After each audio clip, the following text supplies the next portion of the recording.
Council chambers come to order for Tuesday, September 2nd, 2025, the Gonzales City Council meeting. Mr. Funk will lead us in the pledge of allegiance. Ready? Salute. I pledge allegiance to the flag of the United States of America and to the republic for which it stands, one nation, under God, indivisible, with liberty and justice for all. Mary, could we please have roll call? Mayor Pro Tem Silva, Present. Councilmember Stefan, Present. Councilmember Lorraine Worthy, Present. Councilmember Mario Orozco, and Mayor Jose Rios. Present. A este tiempo, cualquiera persona que quiere oír ¿cómo se dice? La comunicación en español, aquí enfrente tenemos a alguien que va a estar traduciendo todo con los oficiales, o si gustan un par, por favor, arrímense y recojan un par. Okay, moving forward, we'll go ahead and move on to this item number 2. Any member of the public may comment on anything not on the agenda. The council will listen to all communications, but will take no action and make no comment. Anyone wishing to address the council at this time may do so now. Good evening, Daniel Gutierrez, 1614 Spumani Way. I believe it was January, or actually towards the end of last year, there was a couple of issues that came up regarding parking within the neighborhoods. And an additional item was trailers that were being used to live in on the streets. And there was mention of an ordinance or a law that was going to be researched within the state of California that prohibited people from living in trailers on city streets, and that Gonzales was going to address that.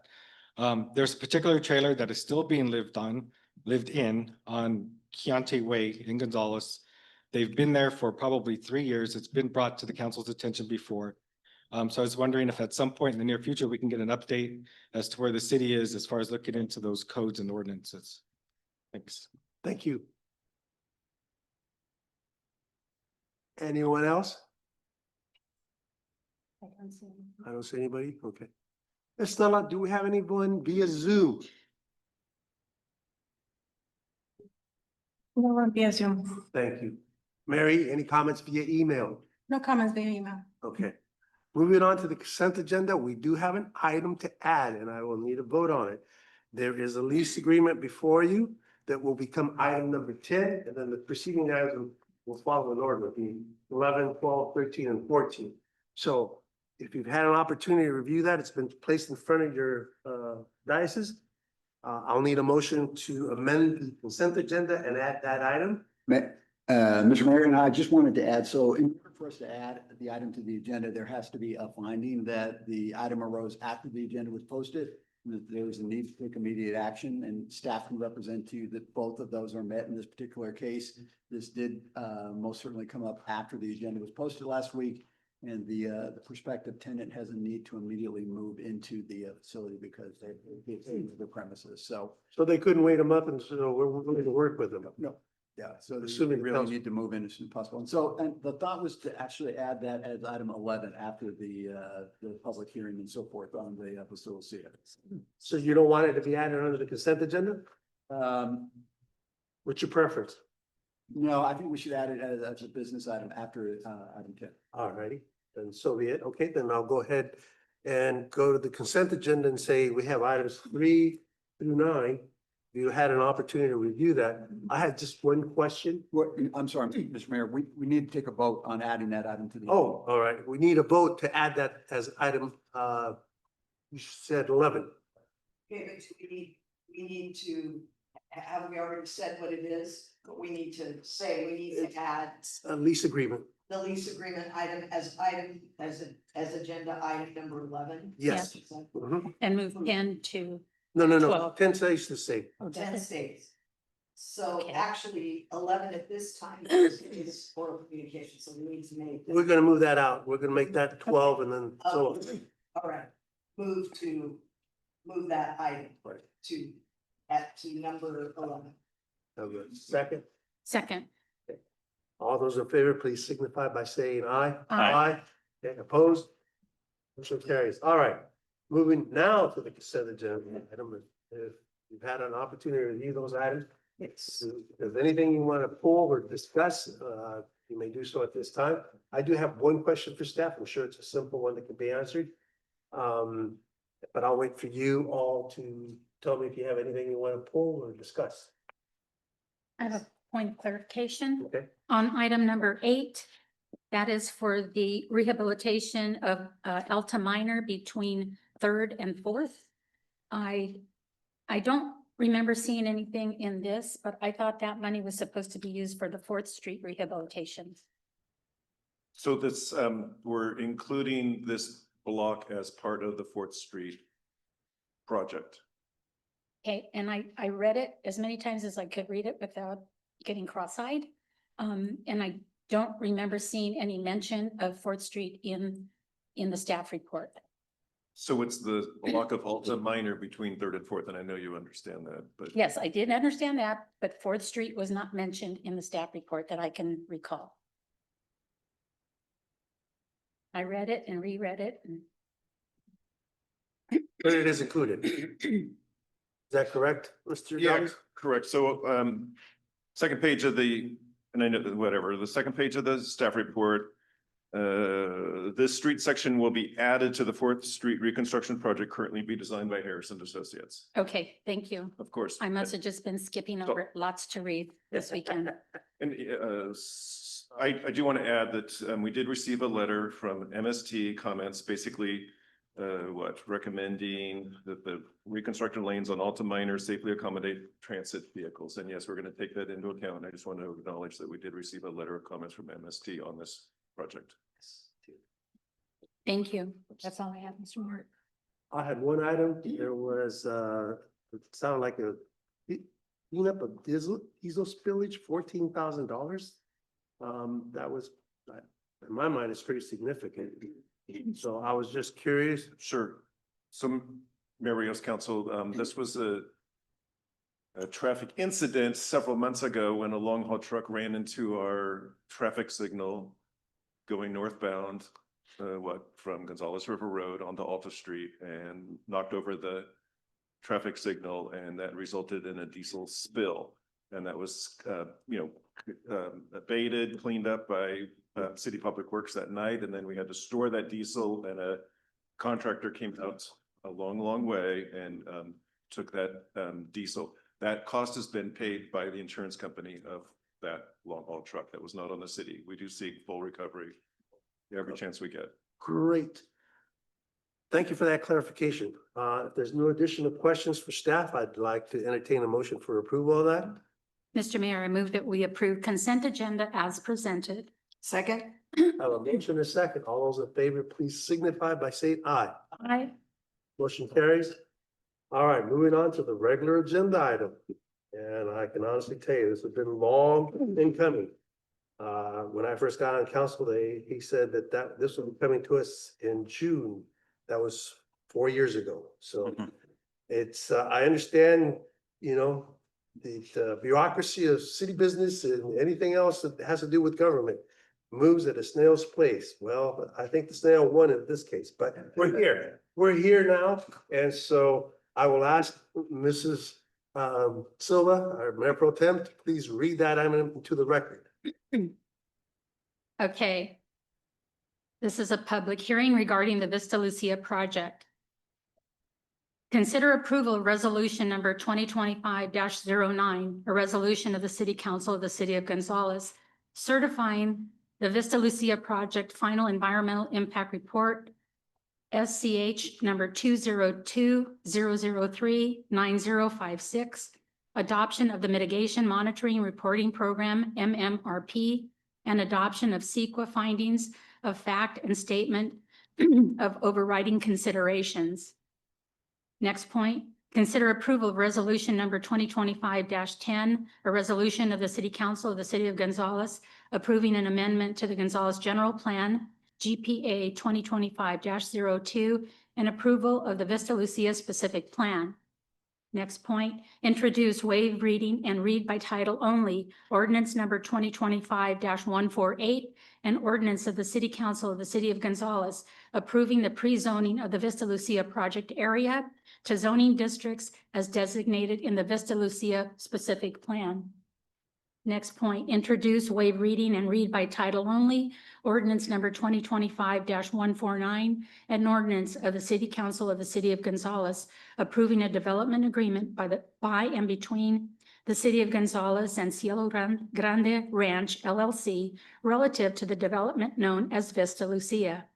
Next point, consider approval of resolution number 2025-11, a resolution of the City Council of the City of Gonzales approving the Vista Lucia blocks 1 to 8 tentative map TM 2023-01 of 796 building lots accommodating 1,247 units and 49 common lots on a project site of 236.5 acres located east of Fano Road, Monterey County Assessor Parcel Number 223-031-027 and 024. Next point, consider approval of resolution number 2025-12, a resolution of the City Council of the City of Gonzales approving the initiation of a 771-acre annexation request with the Monterey County Local Agency Formation Commission, otherwise known as LAFCO. Staff report. Is that going to be between Mr. Kennison Brown and Mr. Salama? I will go ahead and kick us off, Mayor. Okay. All right, so as you stated, staff is very proud to be here today in front of you, along with Brent Slama Consulting. Done a lot of work on this to have it here in front of you for consideration this evening. This will hopefully be the Vista Lucia specific plan final review. You can get to the next slide, please. So this is not new to you, but I just want to reiterate it. Who are we here in Gonzales? We're a diverse community, a community that is built out and desperately needs housing for its residents who represent all walks of life and industries. We are teachers, police officers, firefighters, managers, supervisors, line workers, field workers, business owners, medical professionals, educators, service providers, and service users. We have businesses here locally that have spent over 100 years of heritage here in our community, with family names dating back to the founding of the city. And we have new families and new graduates who want to establish roots here and who desperately are looking for a house to call their own. I don't have to tell you how desperately we are in need of housing, for a mix of housing. When we have frontline workers, we have superintendents, managers who can't purchase a home here because we don't have the stock that's needed. It really calls to us needing a mix of housing types so that folks from all walks of life could afford and really accomplish the American dream, which is still to build wealth and buy a home or live in a home they can call their own. So tonight we want to bring this in front of you, and Brent Slama will go ahead and walk through the major components of the specific plan, and then we'll answer any questions that you may have. And we have some folks from the public that are going to join us in our presentation this evening. So Brent. Let's see if we can find a microphone that works. All right, without making weird noise. Thank you so much. Thank you so much, Carmen. Mayor, members of City Council, glad to be with you. Brent Slama here to help present this project for the Vista Lucia specific plan.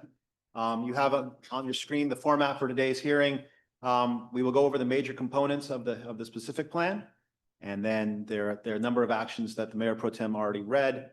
After that, you have the opportunity to ask questions. You can either tell them as you go or write them down and tell them after. That usually goes faster, but your meeting, I'll go on based on whatever you decide. But Pembroke will then present the applicant, and then there will be a public hearing where public comments and testimony will be received by members of the public. And then there's opportunity to ask questions, of course, and then you'll take action. Next slide, please. First things first, it's just a map visualization of where we are for those that, a number of you have seen this project a couple times. We've had a previous joint workshop with the Planning Commission and City Council. We've had the Planning Commission public hearing, but for those that are here for the first time, the the orange area is the Vista Lucia project area east of Fano Road. The other color is the existing city limits. The other line I think that's important to note is the black dotted line, which is the sphere of influence line, which is the area in which the city is expected to grow. This was approved back in 2014 for future growth for Gonzales, which is typically to the east of the city, away from the most productive soils next to the river on the west side.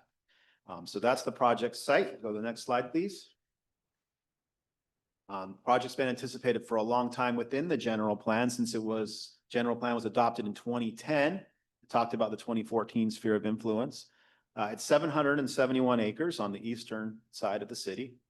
And there's 3,498 units that are proposed to accommodate a diverse range of housing types and price points.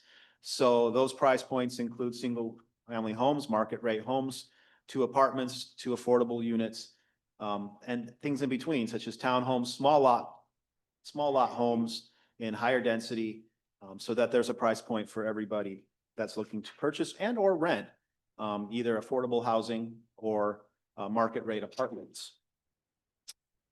There's 79 acres of parks in the project. There's 3 school sites. It's not all going to be developed at once. I think that's important to understand that there's a major phasing program. We'll show it in a little bit. The first phase to be considered is for 1,247 units. And as the Mayor Pro Tem mentioned, on 236 of those acres. It's going to take time to build. We look at kind of a 30-year horizon. It will depend upon local market conditions, supply and demand, and the completion of the infrastructure to serve the subdivision. Next slide, please. So when we talk about phasing, this is the general approach. It's not locked in stone, but typically the development would go from the west to the east, the southwest corner where the infrastructure exists to develop exactly next to the city. So you see the number 1 on the map, it would grow in that direction. It doesn't require that then 2, 3 in that order. One thing we'll talk about is block 6, which is an affordable housing parcel, and making sure that infrastructure is supplied there as early as possible. We see also an elementary school site on Fano Road to help out with the school district. And the development, as we said, goes from southwest corner out. One big feature that we'll talk about more is the connection of Fano Road, a new Fano Road that would go north directly off of Fano Road and connect to what is now known as Associated Lane, to be renamed Vista Lucia Parkway and improved to get out to US 101. Next slide, please.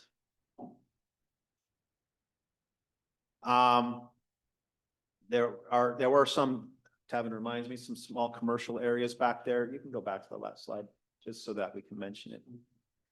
So the green is the parklands. The pink areas represent neighborhood commercial or mixed use opportunities. Okay. Go back. Okay. This is the number of homes. I'm not going to go over all of them, but we look at breaking them into different price points and different densities. So your traditional single family home, like you would see in a subdivision, smaller lot homes, which are designed to reduce yard space for those that don't want to maintain them. You each have your own individual home, but they're generally smaller. Then you have apartments and townhomes, attached product for 9 to 15 dwelling units an acre. Then you get into the mixed use zone, 7 to 5 units per acre, and then apartments, high density between 15 and 24 units per acre. Those can be your 2- and 3-story apartment buildings. Next slide, please. We mentioned that this is broken into phases. The infrastructure is planned and the specific plan is planned for the whole project, but you start in pieces, right? You start with the first units. This is phase A. So the annexation is broken into 4, subject to LAFCO's updated annexation policy related to open space and agricultural mitigation. But this is what the first phase looks like, and it's the 1,247 units that we're talking about in the tentative map. Next slide.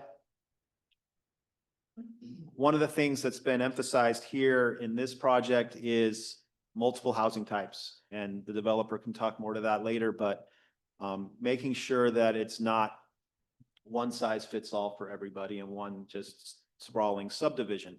One of the things that the general plan requires is that 15% minimum density in each of the density ranges when you do a specific plan. So one of the reasons why we, as in the city, require specific plans for these large development is that you get multiple types of housing in a project. And so, as we mentioned, from the densities, this can go from the low density single family home at 3 to 6 units an acre up to these apartments at 24 units an acre. But you'll see that reflected in a number of the architectural styles as you read the specific plan and look at the architectural guidelines. Next slide, please. One of the big things that's been talked about a lot in this project is the, what about the provision for affordable housing? Affordable housing, as defined in the state code, is, very low income units, which are based on, the area median income. And they're very specific in terms of a family of 4 can make a certain amount of money to qualify for an income restricted unit. And the question was, what are we doing? What is the plan to provide affordable housing? The developer has offered 2 sites, one a 10-acre site. That's the block 6 we were talking about. That's closest to a nonprofit builder or to the city of Gonzales. And that's for the construction of 211 multifamily units that can be low income or very low. There's an additional site 25. That's 11 acres east in the project, another 211 multifamily low or very low income units. So the donation of the land, right, to an affordable builder and the provision of the infrastructure that gets there makes it much better for the nonprofit to obtain the financing that's necessary. And representatives from the nonprofit housing can talk more about the specifics on how that works. But to incentivize this to get built, the donation of the land will significantly help in that regard, in terms, and also providing infrastructure to get there. There's also a provision for home ownership in the affordable sphere through self-help homes, can be commonly known as sweat equity. So between blocks 3 and 20, there's provision for 49 sweat equity homes be built there. Next slide. Another thing is, by having multiple price points, it provides different opportunities for affordability depending on your situation. Accessory dwelling units, of course, are a huge component of housing now in California. They've been very popular, and this plan provides for those opportunities for ADUs to go in the future for these projects. The developer needs to provide funding to administer the affordable housing program. So as people want to apply for housing, they've asked the questions, when's this housing available? Who do they talk to? The developer helps set up that administrative piece, either through the city or through a contractor of the city, to eventually screen applicants, make sure they're eligible, those types of things. Maybe a nonprofit that does that. To make sure that there's an eligibility list and that those that qualify and meet the qualifications have access to units. Next slide, please. One of the components that we mentioned is the open space and park system. And the developer can speak more to the design here, but this system of promenades and pedestrian-friendly streets. The main streets are not just long segments of pavement, but are intended to be available for bicyclists, pedestrians, and really foster that alternative modes of transportation that we're looking for. Also, you see the school sites, and you have 2 large community park sites, and then you have multiple smaller park sites. The development agreement goes more into how those park sites will be developed, when they're developed, when they get donated, etc. Go to the next slide, please.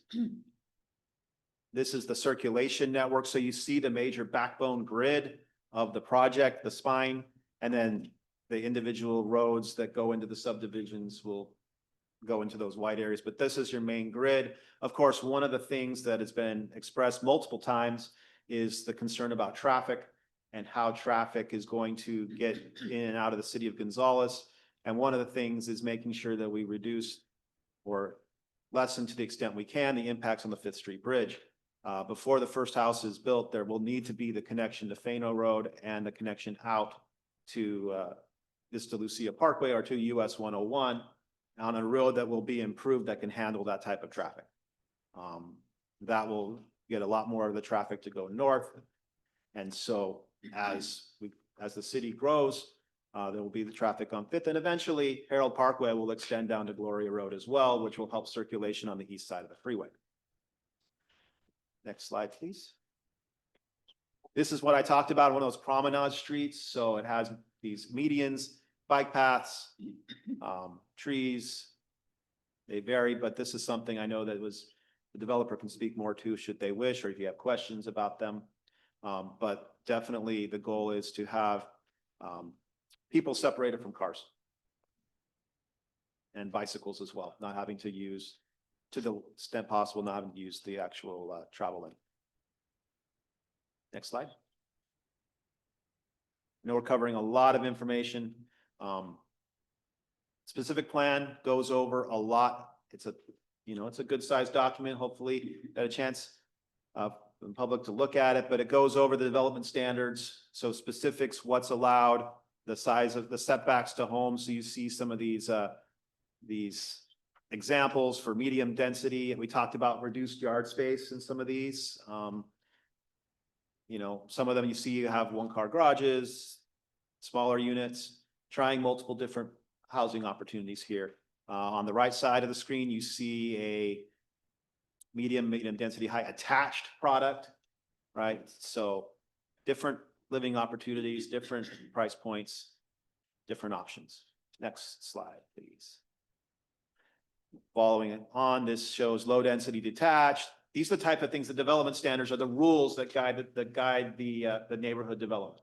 The setbacks, the maximum lot coverage, the architectural styles, things like that. The zoning standards, if you will, specific for that district. And they are unique to the specific plan area. So the regular zoning code only applies in cases where the specific plan doesn't cover something. Otherwise, the specific plan zoning would supersede the local zoning for things such as setbacks, lot distances, lot dimensions, lot coverage, etc. Next slide, please. In the specific plan, there's a lot of discussion about infrastructure planning. The roadways, we talked about that, the key connection to US 101, the eventual expansion of the northern interchange that needs to happen. Obviously, sewer pipes need to be built. Connections associated with the sewer and associated with the sewer treatment plant expansion. So you're going through the industrial expansion right now. Then the residential plant needs to be rehabbed, and that's eventually where the sewer will go. And you need the pipes to get there. So there's a plan that shows exactly how that's to happen. Same thing with water system. There has to be an expansion of the water system to accommodate the project. There's a very clearly laid out at what stage each piece of infrastructure, pipes, wells, and tanks, where they have to go in. We can certainly go into detail on any of these systems if you like, at a higher level or a lower level. The drainage and stormwater to make sure that everything is covered in the area. And then also parks, schools, and potential public safety facility on the other side of the freeway. That's something we talked about at the joint workshop, fire station over there, to help coverage times as the city grows. So a lot of considerations about infrastructure and making sure that we don't build something without the pipes and the capacity to support it. Next slide, please. One of the things that we had to look at, as we always have to do, and the first action that you'll look at is environmental issues. These include agricultural resources, air quality, biological resources, everything here on the screen. I can go into more detail on all of these if you want, or any of these, but you can go to the next slide. We looked at many of these, and these are found in your environmental impact report that you're looking at, covering these other topics: noise, wastewater, transportation, etc.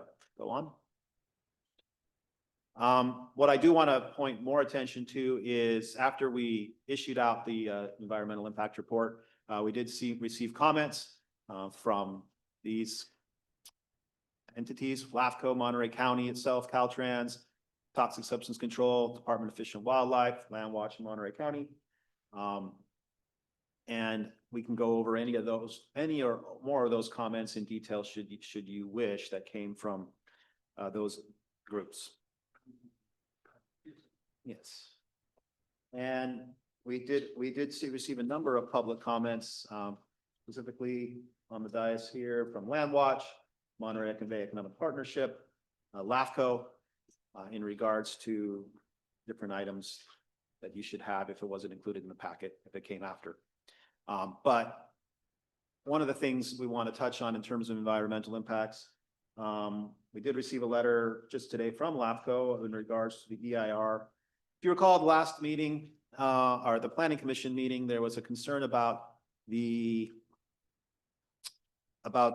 specifically following the LAFCO agricultural mitigation policy.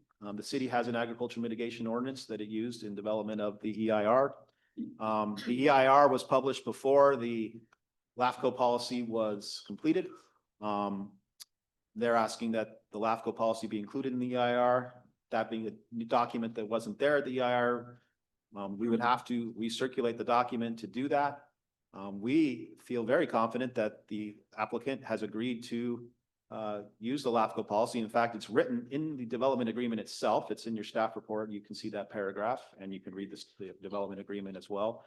That obligates the developer to the LAFCO policy. In addition, one of the things we can also do, if needed, is add a condition of approval that obligates the developer to the LAFCO policy. We're not trying to skirt the LAFCO policy at all. But in terms of when it was done after the EIR was published. So that's something to talk about. I know LAFCO staff is here. If they're going to comment, you can talk to them about that. Next slide. Project objectives. This is something that's important when we're looking at the environmental impact report. The underlying purpose is to support the city's projected growth needs and consistent with general plan goals and policies, maintain consistency with neighborhood design guidelines, and create balanced land uses that do all those things that are up on that slide. We really want to talk about providing many opportunities to residents of the city of Gonzales when we're talking about education, recreation, shopping, job opportunities, all those things. Next slide. We really believe in this concept of multiple levels of residential densities and housing types for people of all income levels, age groups, and lifestyles. One of the things that's been spoken about many times is about housing for existing workforce in Gonzales itself.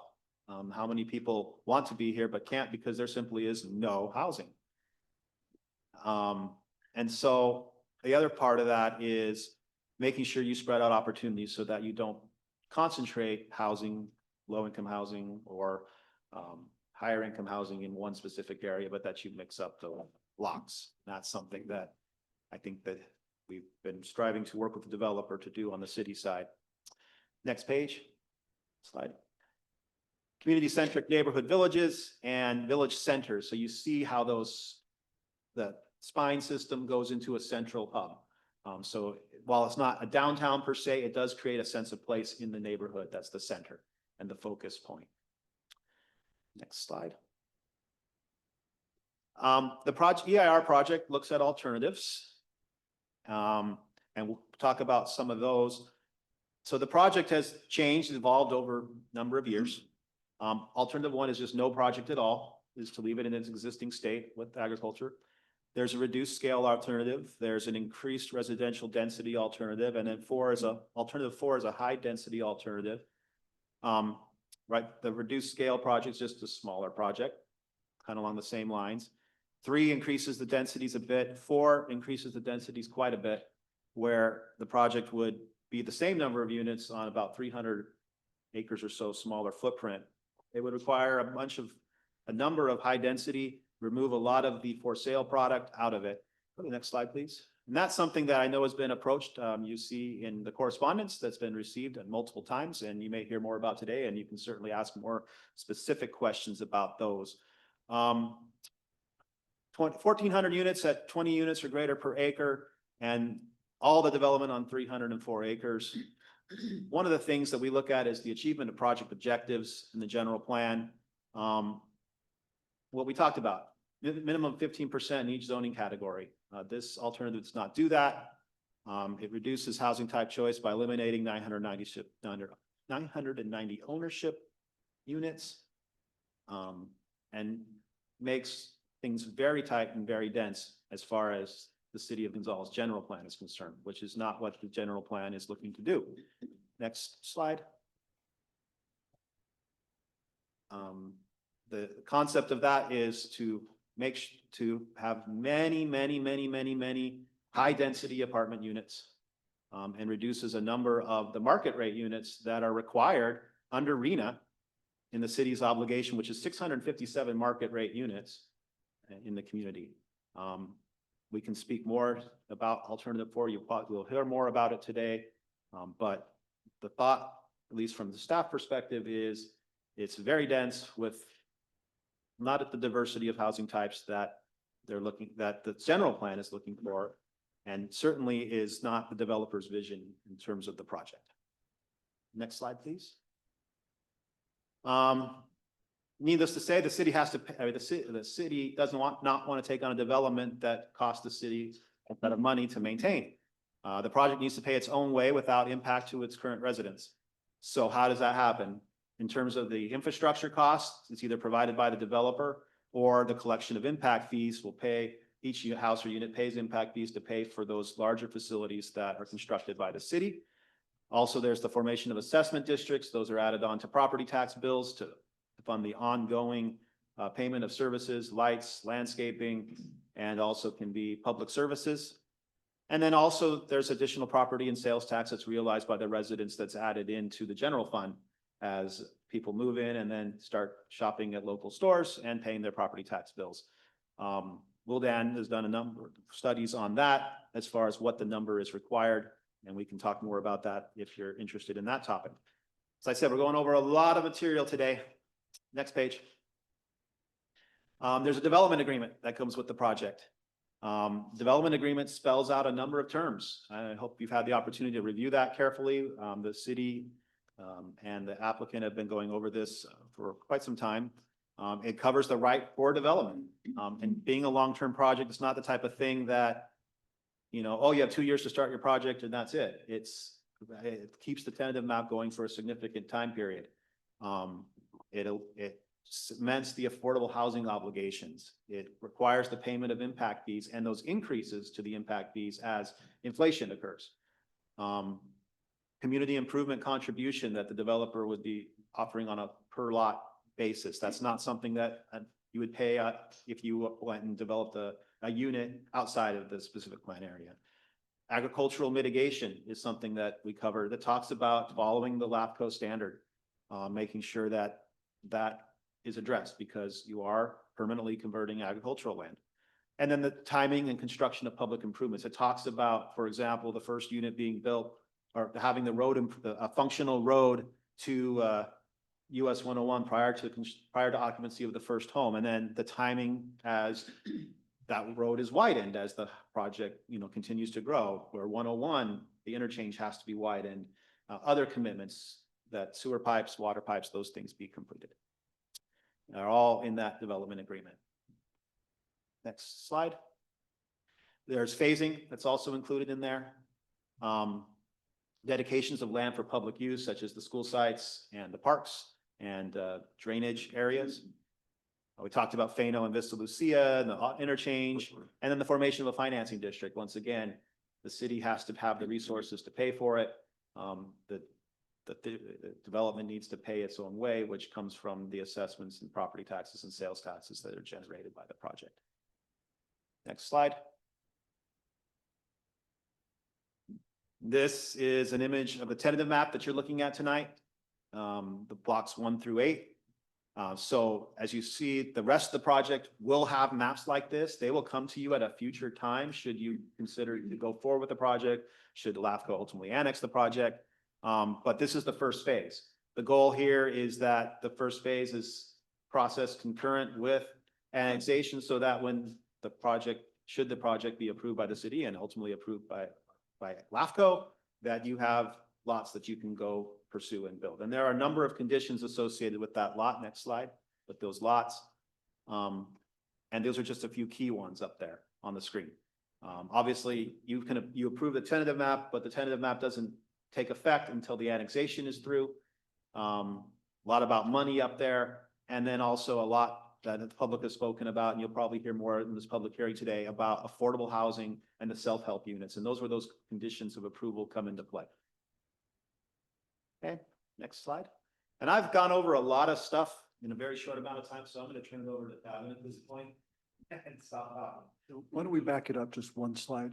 So I just want to take a breather for a second, City Council, before we go into several slides that talk about the 6 actions that are before you tonight, between taking action on the EIR all the way to the development agreement, the tentative map, and finishing with the LAFCO action. So that was a lot of information. And did you care to have any questions with staff right now before we just move on to probably only about 6 or 8 slides left? Questions from council? Staff? I don't see anybody waving their hand. Do you have one? I have a real quick question, and that is with regards to the build out of Fano Road all the way to 101. Is that going to start when the project begins? I mean, it's not going to be an afterthought. And then the widening of Fano Road, is that going to be concurrent with that? We built it into the development agreement and the tentative map that connection needs to be operable before the first occupancy of the first home. But, okay, the first occupancy, but so that's going to be happening as the parcel will begin Correct. development. Construction of that road will be right out of the bat with other things. But yeah, before anybody can live there new, that road needs to be operational. Okay, and I'm looking for the current residents of any place between the shopping center and Associated Lane right now. They're going to be impacted, obviously, more so than they are now.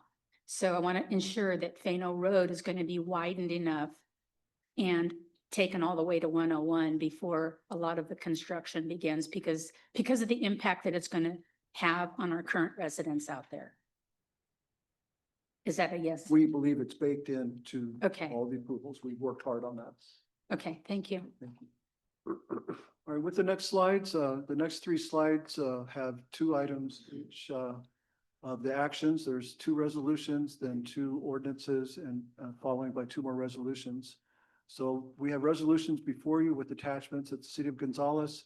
Well, before we go there, the City of Gonzales Planning Commission and city staff recommend full approval of the Vista Lucia specific plan project as proposed and refined during its long review. So not alternative 1, 2, 3, or 4, but this project that's been on the table and discussed thoroughly with conditions of approval in the development agreement.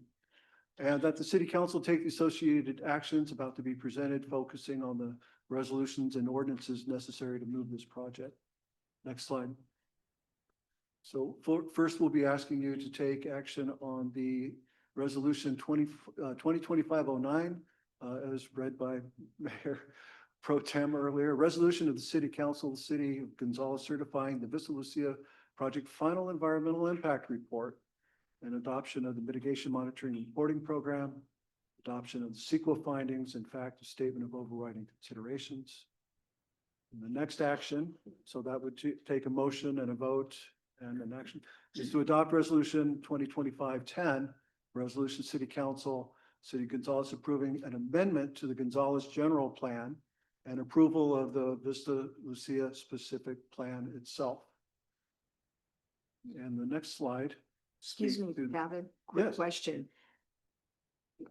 Will we be taking questions from the public on each item or just everything at the end is my question. I think it's to the mayor's discretion on how to conduct that. I think we'll include everything at the very beginning so that we get this through. As far as questions, we'll open it up for questions. Thank you.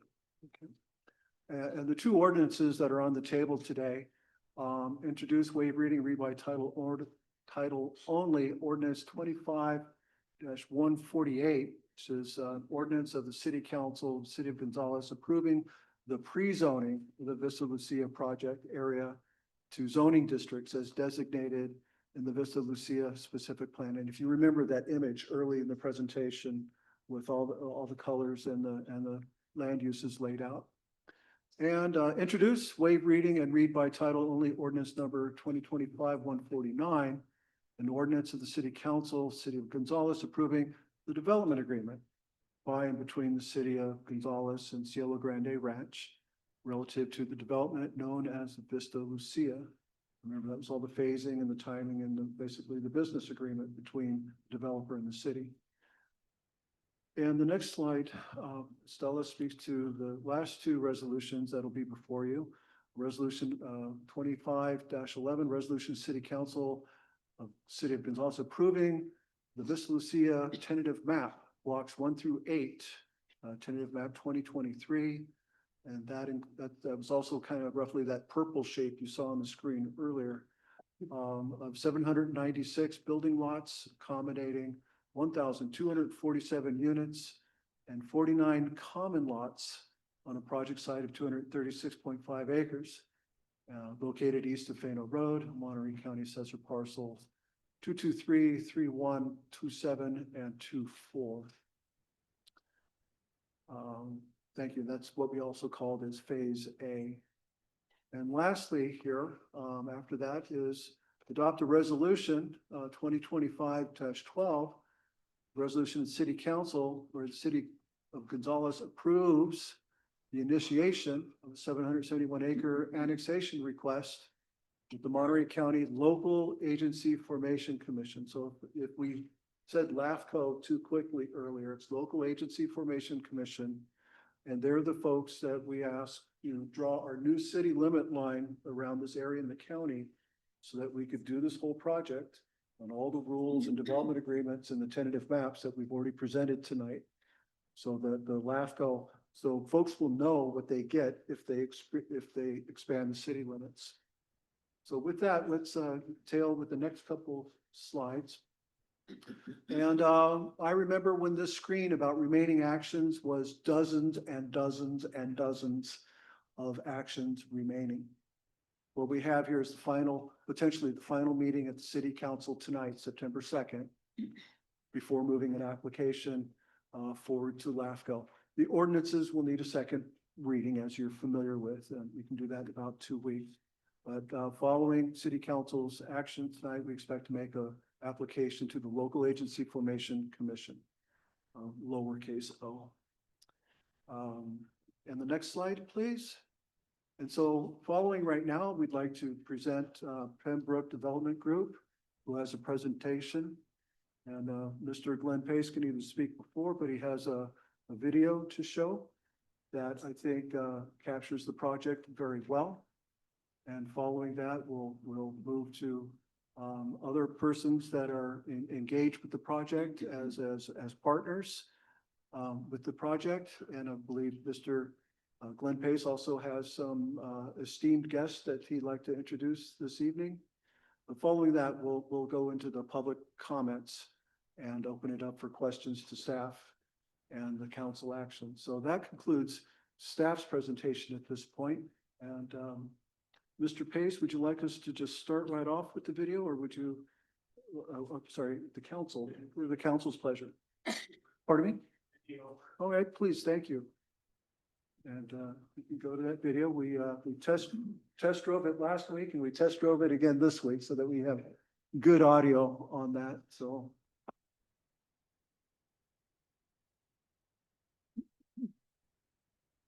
It's a 6-minute little affair. Hopefully with good audio and a full screen.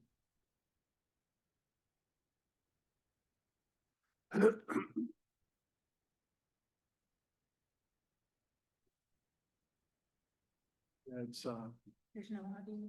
the audio is not working just yet.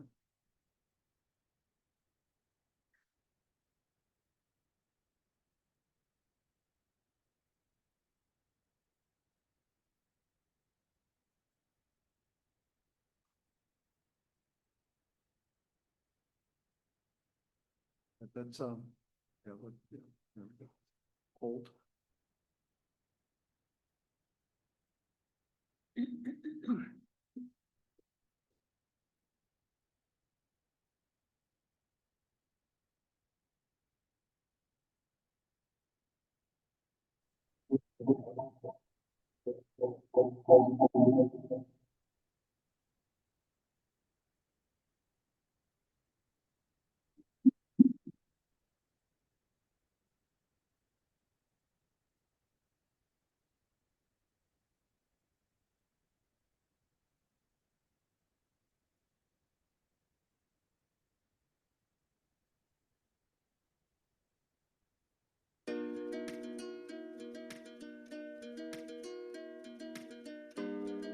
Welcome to Gonzales, California, the wine capital of Monterey County and heart of the Salad Bowl, nestled in the heart of the Salinas Valley between the Gabilan and Santa Lucia Mountains.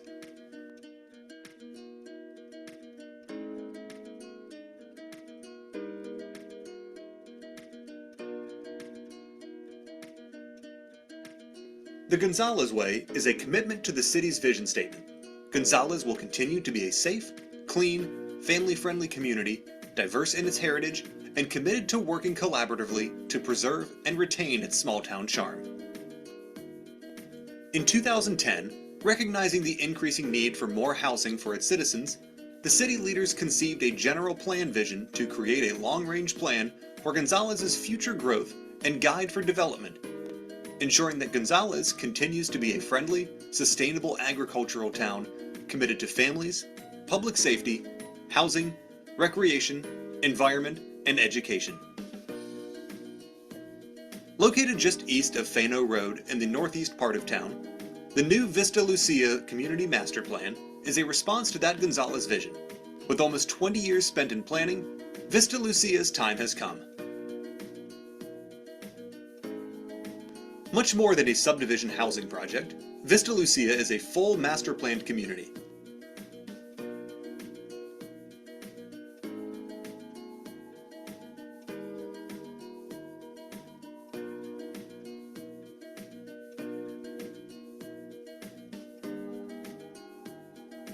Vista Lucia will have 2 villages, where homes of all types, sizes, and lifestyles will be energy efficient and make up the diverse residential fabric of this master plan, offering single-family and multifamily choices to meet every housing need. Using the principles of compact, sustainable growth, housing in Vista Lucia is designed to meet and even exceed the city's housing density requirement and the community's housing demand, while preserving the surrounding farmland from suburban sprawl, respecting the area's agricultural heritage and right to farm. The Vista Lucia design team has conceived the master plan from the ground up, beginning with a focus on the primary community amenity system, building the road network and residential homes around those key unifying elements.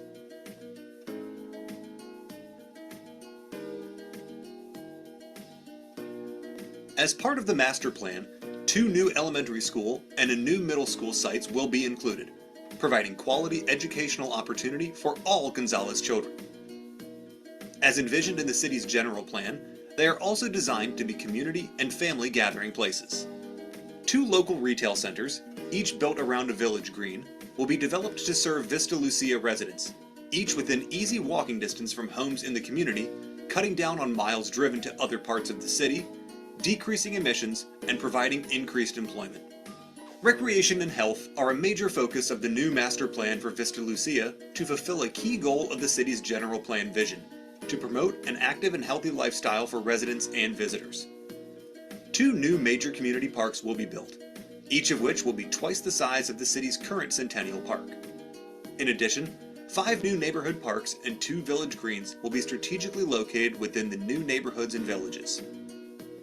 Together, a total of 79 acres of new project parks are planned, meaning that Vista Lucia's park and recreation features will enhance the city's current recreation and add nearly 4 times the current acreage of city parklands. Good landscape design will be one of the most critical aspects of park design, as well as overall throughout Vista Lucia, including streetscapes, commercial buildings, and residential neighborhoods, with a commitment to sustainable drought-tolerant trees and shrubs and water-efficient irrigation systems. One of the most unique features of the Vista Lucia Master Plan is a new way to knit together the entire community with a pedestrian and bicycle-friendly promenade system, interconnecting all residents to community parks, schools, village centers, and to other neighborhoods safely and conveniently.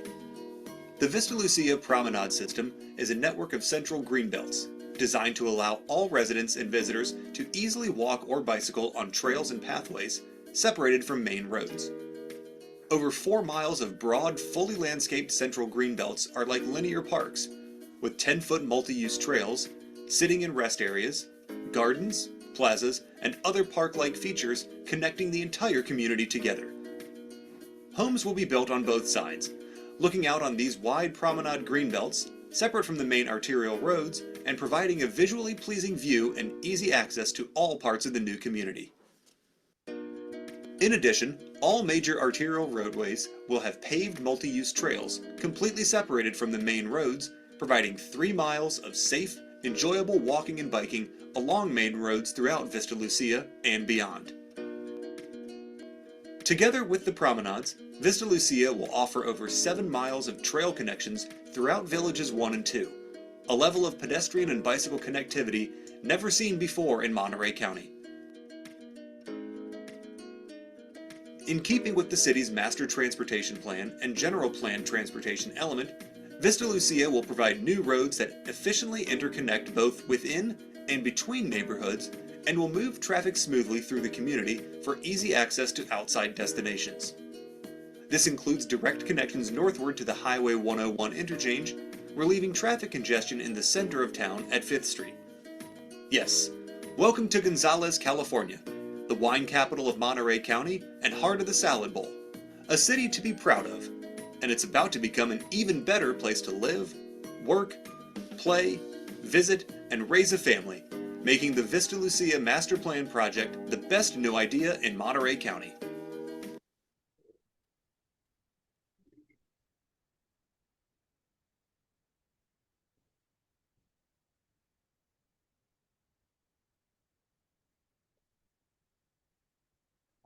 Mr. Mayor, members of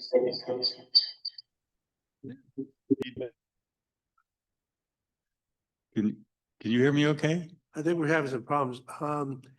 Is, Okay, is that video also available in the Spanish version of it? no. Okay. Oh.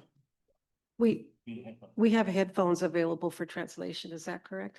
Para las Yes. personas que quieren escuchar la presentación en español, hay audífonos. Si pueden pasar a recoger uno de los audífonos si desean escuchar la presentación en español. So we have headsets available for translation services. So if there's someone who wishes to receive the information in Spanish, the headsets are available with the translator. Yeah. Okay, thank you. Yeah, my name is Glenn Pace. I'm the manager of Pembroke Development, and we are the developers of Vista Lucia. Thank you for that very extensive staff report. Appreciate that. And I'm not going to try to replicate that and bore everybody. But I just want to take this opportunity to thank our Pembroke team, consisting of my 2 sons, James and David, and also Catherine Hart Mason, our legal counsel, has been with us on this project from day 1, 24 years ago. I also want to thank the city team, consisting primarily of Carmen, Tabin, Brent, Michael, and Christy. We've had some interesting arm wrestling along the way, but I think we all survived it okay, and so forth. But they all worked very hard, very diligently to bring this to this point this evening, and I really and honestly appreciate all the good work that you folks did on our behalf. I'd also like to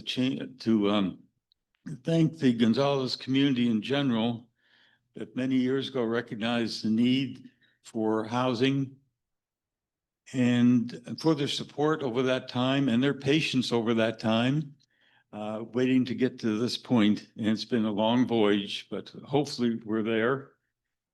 Still have a few things to go through, but this is a major step this evening. I appreciate it. Also like to acknowledge the Fano family who've been farming this land for the last 100 years, I believe, something like that, Neil. The family's represented here this evening, Neil Fano, and there's probably some other Fano family members. Would you like to say anything?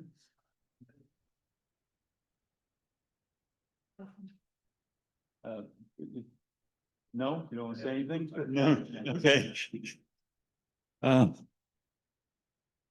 But it's been a great relationship over the past 24 years, working with this family and working towards a common objective. And unfortunately, a lot of you knew Tom. Tom passed away not long ago, and he was an integral part of this whole operation. And so we miss him. Also is working with some, I'll use the word partners. We're working with the CHISPA and the affordable housing, and Jeff is here, and I don't know, Jeff and your team, if you want to say anything, that would be great. After that, I'd like to have Catherine say a few words, and you can do that now if you like. And here again, if you have any questions, specific questions, we're glad to answer them, but there's a lot of stuff here, and I don't think you want to go through all that again. So. Yeah, and actually, all I'm going to add, Catherine Hart Mason, Council to Pembroke Development. I also want to express my appreciation. Yes, I have been on this for 24 years with Glenn, working with many of these people for all of you a very long time. I want to thank the community as well. A lot of what you're seeing in this plan was through comments we received, really trying to take into consideration. And Mike and I wrestled a couple times on how to make that all work in different documents, but we did. And we think it's a plan that's really going to benefit the community. So any questions, legal questions, go to Mike first, but if not, then I'm here to answer those as well. So that's it from us. Thank you. Thank you.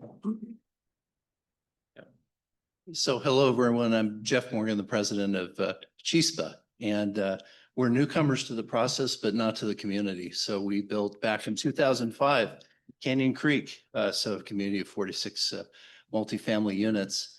I just want to say how much I appreciate being a part of this very exciting moment, this historic moment in the city's history, and to say that it's really important to me that we have a practical plan. It's been a long time coming, and also that not to try and create the perfect that's the enemy of the good, of what we have now, because it's taken so many years to get here. And I think about even some of the landlords that we've spoken to who have wait lists that stack up in the hundreds just here in Gonzales. And I can tell you, one of my favorite things is to hand out the keys to our residents. In the last community we built, we had 1,800 applications in 2 weeks for 66 multifamily units. And I just keep wondering what happens with the other 1,700 families when some of those folks were this close to homelessness. And we have a property here where if I look at the scoring of this site, we have the amenities. It's something that's competitive for affordable housing. And despite anything you might have heard, you know, actually at the federal level and even at the state level, people understand how important affordable housing is, and they're continuing to grow that funding. It's tough. It's expensive. It doesn't get any cheaper the longer we wait. And when I look at the densities that we have at about 20 to the unit, that's about as good as it can get. This isn't San Jose. This isn't some other high density community. And frankly, in those communities where I did work, sometimes people waited 6 years and they couldn't build at a higher level. So taking the practical and doing it now, not just having a plan that sits there on paper. When I think about all the residents that we've served, even just recently, we opened up a wait list for a day, said we just have a few units. And another 1,700 folks showed up in one day and just overwhelmed our office. So I'm so grateful that we can be of service to the community. I'm excited to work with Pembroke Properties, and we're ready to get this done. Thank you.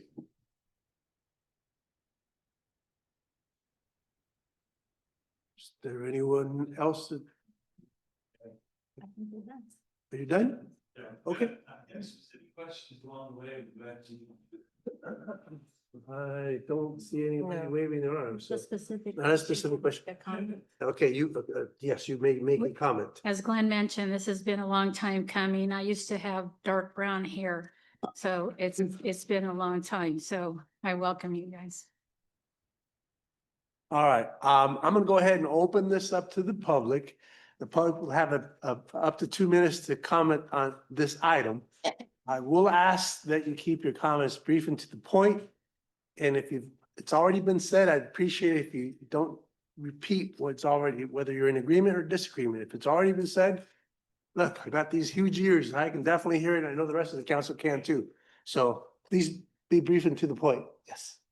There's people waiting in the lobby. There are 2 empty seats over here, I believe, and possibly one towards the back, if they want to come in the council chambers. Those folks that are waiting in the lobby, las personas que están esperando allá afuera, hay sillas acá adentro, hay 3 o 4, there are 3 or 4 chairs in here on both sides. So please come on in. Don't be shy. Don't be shy. Vergonza. All right, so then I'm going to get ahead and open this up to public comment. Any member of the public wishing to make a comment for or against is welcome to step up to the podium. Please state your name. And Mr. Mayor, just for clarification, this is public comment on any of the action items that are before the city council this evening? That's correct, on all the 6 action items that are before the city council. All right, thank you. I'm Anna Mae Gazo, a resident of Gonzales, and I'm also on the board of Chispa. And I'm very excited for this opportunity to increase affordable housing in our community.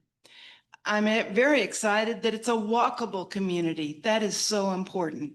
So I thank you for your consideration. Thank you.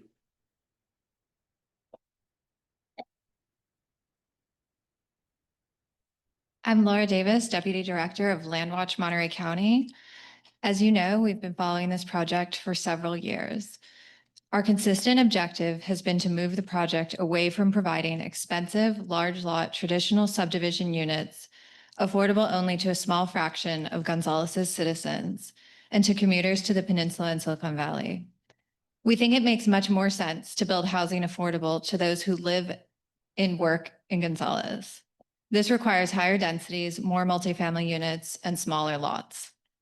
So we urge the council to adopt alternative 4. This alternative would shrink the development footprint by 148 acres, thereby reducing the cost of agricultural mitigation. It would increase the densities of many units, creating more affordability by design, and it would substantially reduce or avoid the otherwise significant VMT impact. After our most recent letter, the city released a staff report and agenda packet Friday, right before the long weekend. The arguments for rejecting alternative 4 in the staff report are not valid. Alternative 4 would still provide a wide range of densities and would be consistent with both the general plan and the 6-cycle housing element. The city cannot and has not made valid findings that alternative 4 is not feasible, so we urge you to adopt it. I am presenting the city clerk with a short letter outlining my comments here tonight and addressing the last-minute staff report and agenda packet. Again, we urge the council to adopt alternative 4. Thank you for the opportunity to comment. Thank you.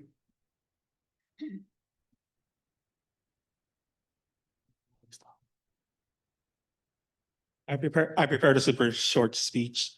Good evening, city council members, mayor, city manager, and community members. My name's Jose Chavez, and I've had the pleasure of living in the Gonzales community for the past 14 years. I truly love this town and generally cherish its small town charm. With that said, I do believe we are at a pivotal moment where we need to take thoughtful steps towards growth. I fully support this proposal, not so much the alternative, especially 4.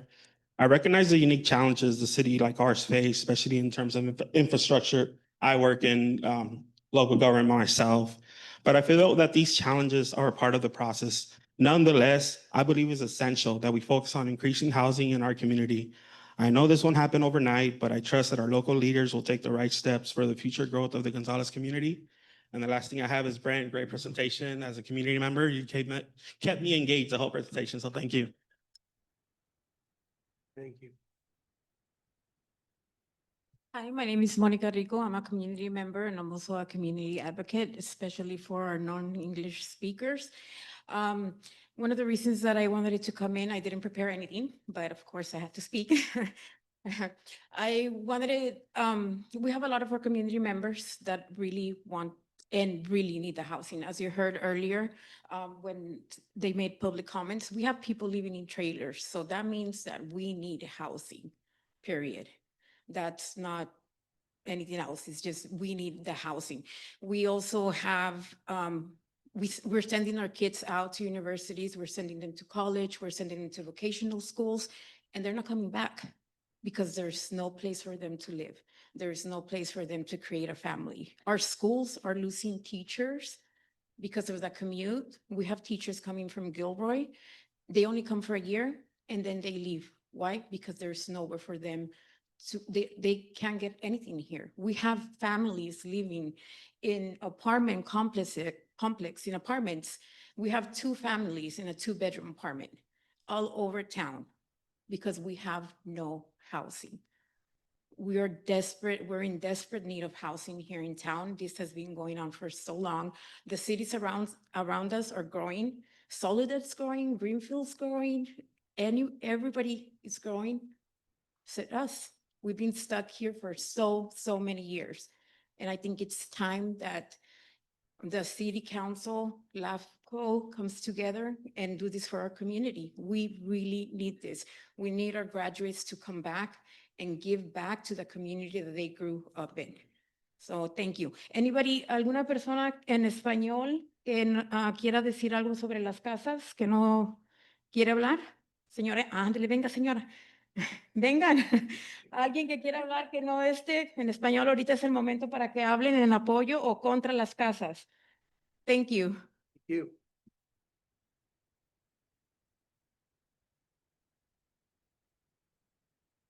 Henry Martinez, 112 10th Street, landlord. Like the plans, I like the way the city's growing, but you guys added walkways in the between houses in Salinas. They're using to rob your houses. They walk down, they jump into your yards. They're doing that in Salinas. And also, you guys need to think about, you guys are building this for our community, for our people, our neighbors. You need to think about the greedy property people from up north who are going to see these homes at 600,000 or 800,000 versus their $1.5 million up in the Bay Area, come up and swoop these homes away from us. You guys need to think about that, because they'd rather look at our 600,000 to 800,000 to versus their $1 million to $2 million up in the Bay Area. We need to make a rule that it's for our residents first, and once our residents are done with, and then we should open it up to everybody else.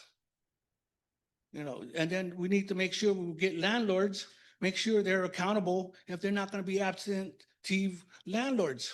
We have a property right next to me that the owner does not live here, and the weeds are about this tall in the backyard.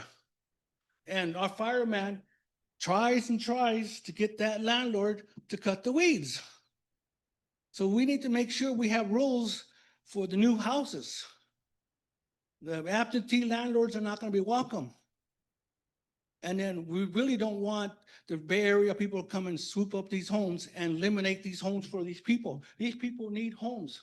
We don't need Bay Area people to come and take our homes like they've done in Salinas and they've done in other towns.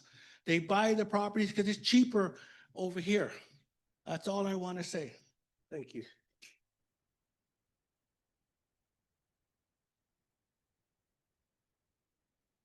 Hi, Daniel Gutierrez, 1614 Spumani. Brent, I don't know you, but that was a hell of a presentation. Hell of a presentation.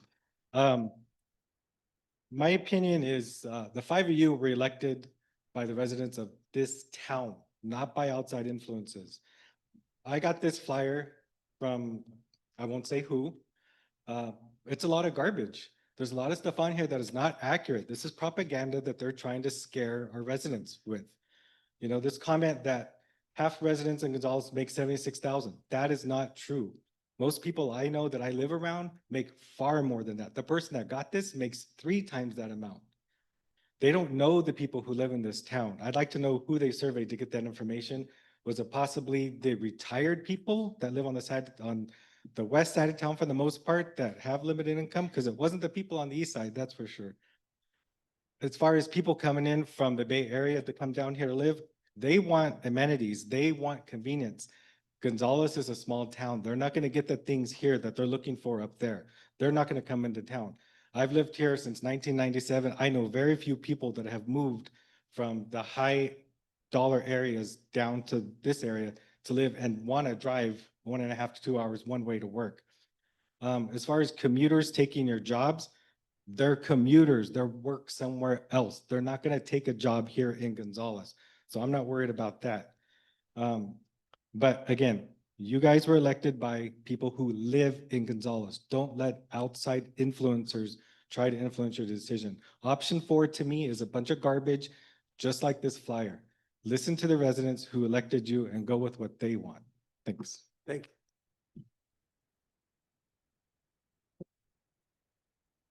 Please limit the clapping. I appreciate that you like what the spokesperson said, but we'll be here all night, okay?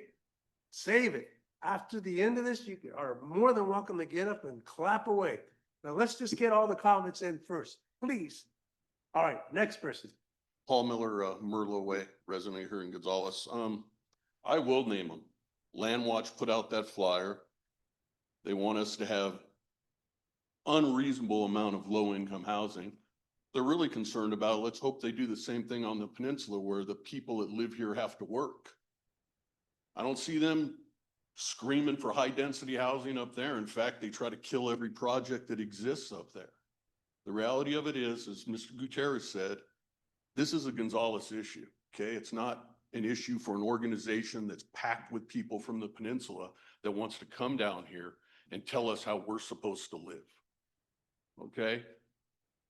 I've been in this city since 1983, and it's at least 24 years that this been listening to this project go on and everything with the economy that's, you know, knocked it off and everything else. It's time for us to bring in housing. Okay, killing the project isn't going to get any low-income housing into this town. Okay, and developers aren't going to come in here and build a project so they lose money.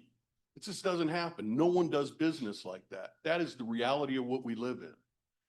Okay, so I think it's time that, and I urge the council, approve the project that is submitted to you, and let's move on and get to LAFCO and take on that fight. Thank you. Thank you. Next person, please. Good evening, Mayor, council members. Matt Huerta, Vice President of Community Development with the Monterey Bay Economic Partnership. I'm pleased to join you and to officially announce our endorsement. Our letter was provided to you today. This was possible only after a thorough review of this development, including receiving input from housing practitioners from across our region. This includes obtaining the support of our board of directors who represent many of our region's largest employers in agriculture, education, healthcare, finance, and local government.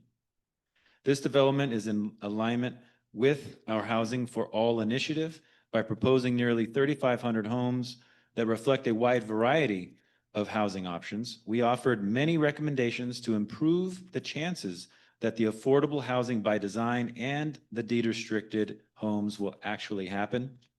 We fully support taking action as recommended by staff tonight, and will continue to work with the city to find ways to improve feasibility and to improve access to state and federal resources.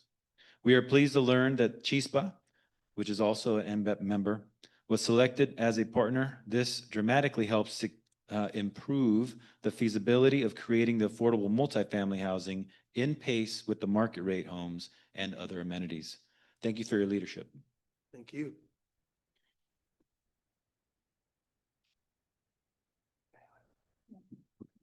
Good evening, City Council members and community members. My name is Angelica and I'm a teacher working in Salinas and living in South County. Like many others in my situation, I would love to live in Gonzales and to be part of this community and to put down my roots and contribute to the local economy. But right now that isn't an option as the cost of housing is too high. As a teacher, I commute to Salinas every day, and having access to higher density, more affordable housing in Gonzales would make it possible for me and others in similar positions to finally live close to where we work. Many of us graduated from universities hoping to return home and contribute to communities and afford at least an apartment, but current housing prices simply don't support that dream, and neither does those 700K houses that Vista Lucia, is proposing. I urge you to approve alternative 4 instead of the current Vista Lucia plan. The current proposal does not provide affordable housing for people like me and who work in this region and want to live here.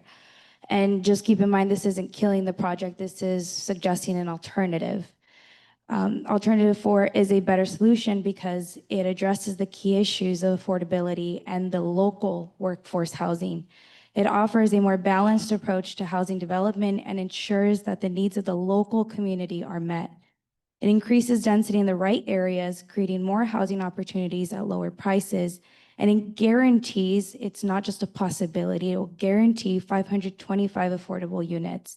And most importantly, it will prioritize housing for people like me, teachers, young professionals, local workers, and families who want to stay in Gonzales and not the Bay Area commuters, as somebody mentioned. If we convert farmland into housing, we have to do it right. And that means building homes that serve the local community.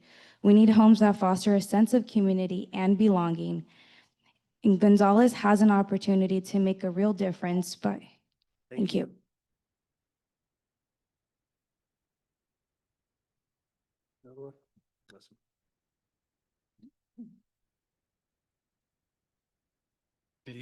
Good evening, Mayor Rios and City Council members. My name is Jonathan Brinkman.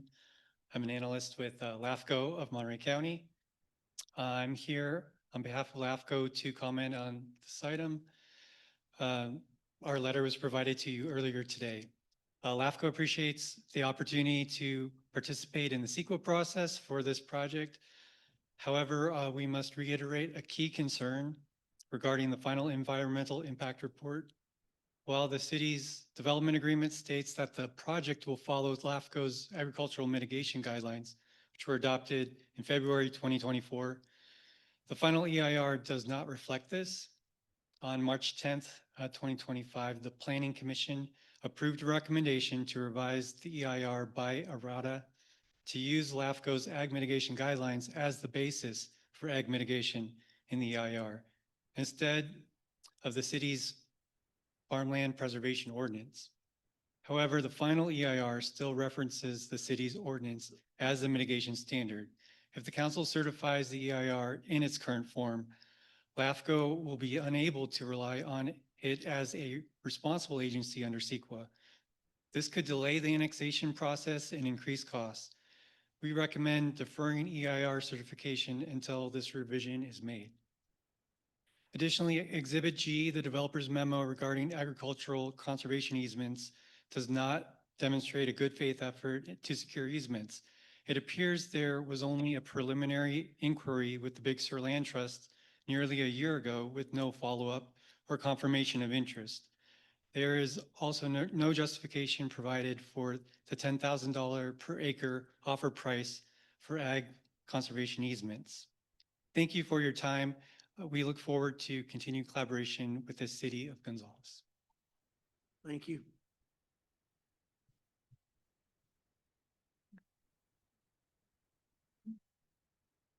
Hello, Roman Barba, 123 2nd Street.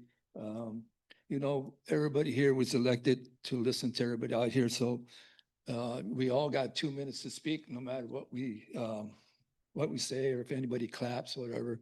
But everybody has time to speak. Landwatch and LAFCO, they're type of businesses that throw monkey wrenches and stuff like this, right? So those are the type of people you don't want to listen to. One thing I was concerned about, I'm an avid bike rider, and you know, Gonzales is not known for a bike town. You go around here downtown, you get run out of the park, you can't have your bike in the park. So I just wonder if this area here with these new homes, they're gonna have bike lanes and you know, for at the park, maybe for bike racks and stuff like that, because over here downtown, the police pull us over and give us tickets for riding our bikes. This is long overdue. Back in 2001, I remember that we've been speaking about housing and stuff. So I'm all for the housing, especially for the low income. I know we have our rental properties. We have our 2 bedrooms for $1,500. We have 3 bedrooms for $1,500. We got 4 bedrooms for $1,800. So we try to keep the rent low, and hopefully the rent is low for these people here too. Thank you. Thank you. Anyone else?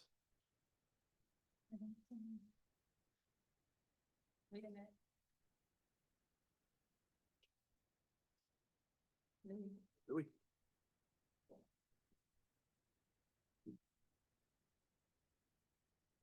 Good evening, Louis Vargas, resident of Gonzales. My family's been here since the late 60s, and proud to say all my life I've been a Gonzales resident pretty much. Went off to school, lived in the Bay Area to start my career. I was forced to, right? Because there was not the type of work that I needed to get into and the opportunities nearby. But when there was an opportunity to come back, I did. I get emotional just because I have my son, my daughter. They're looking for a place. They want to be here.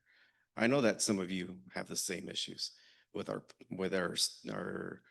own family. I have teachers in our family. We have people in the medical field, and some are correctional officers. Variety, and some have had the opportunity to buy their own home, live here. The opportunity needs to continue. It has been stalled. I live in a home that's been over 25 years old, right? 25 years ago it was built, and that's the last homes that were built in this town. So 25 years ago that house was built. My parents live nearby, thank God. My dad's 91.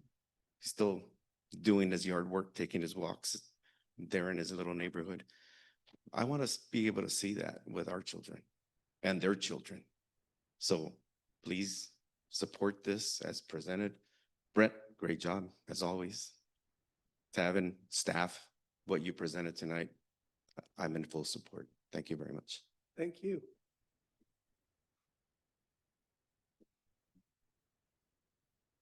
What's it look like? Okay.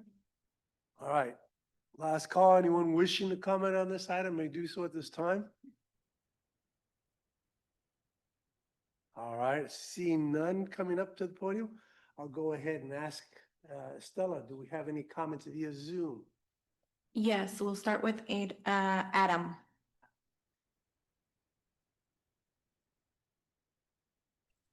Good evening, council members, staff, and residents of Gonzales. My name is Adam Pintritz. I'm calling in on behalf of the Monterey County Association of Realtors. And I'll keep this brief because your staff and the developer have done a fantastic job. I see a lot of these kinds of presentations, and they have clearly done all their work very thoroughly. So contrary to what some critics may say, this is a fantastic project and clearly very well thought through. I also want to give kudos to Jeffrey Morgan and Chispa. You have a great affordable housing partner in them. And so I feel confident that that population will be well served. And as Jeffrey pointed out, the cost of building doesn't get cheaper. It's not getting cheaper. And so any wrench that gets thrown into the works really just costs the community housing. So I urge you to proceed without any of the alternatives, but with the staff recommendation and proceed as quickly as you can, because frankly, the longer we wait or the more requirements that we put on housing developers, the less housing gets built and the slower it is. So thank you all, and thank you, community. I really appreciate seeing that so many of the community members are in favor of this as well. So have a great night, everyone. Thank you. Next. Luis Vargas. Another Luis Vargas? Or is that? Junior, okay. Lisa, go ahead, unmute Good yourself. evening, everybody, mayor, council members.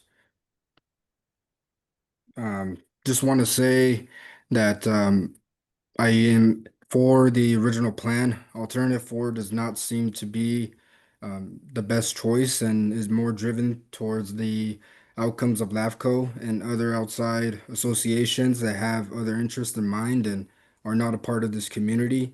And being a Gonzales resident my whole life, unfortunately, I had to take off and seek out other opportunities and would love to come back to the community I'm from and purchase a home one day. And with alternative four, I don't see that being fit.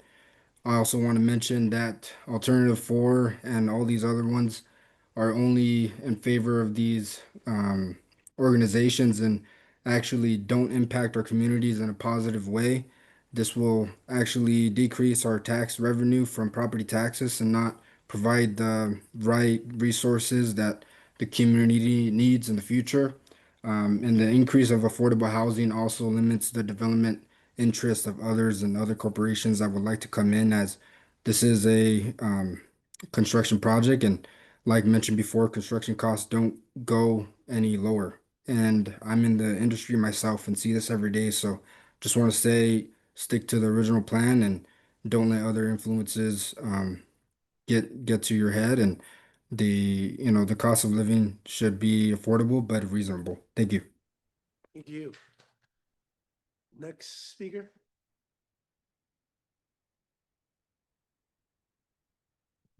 Denise? Denise, please unmute yourself and Hold go on. ahead. Yeah.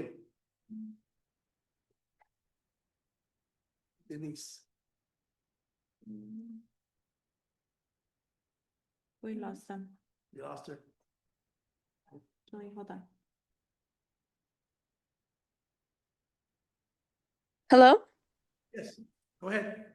Hi. Yes, my name is Denise Amador, and I live right here in Center Street, and I'm currently living here in an apartment.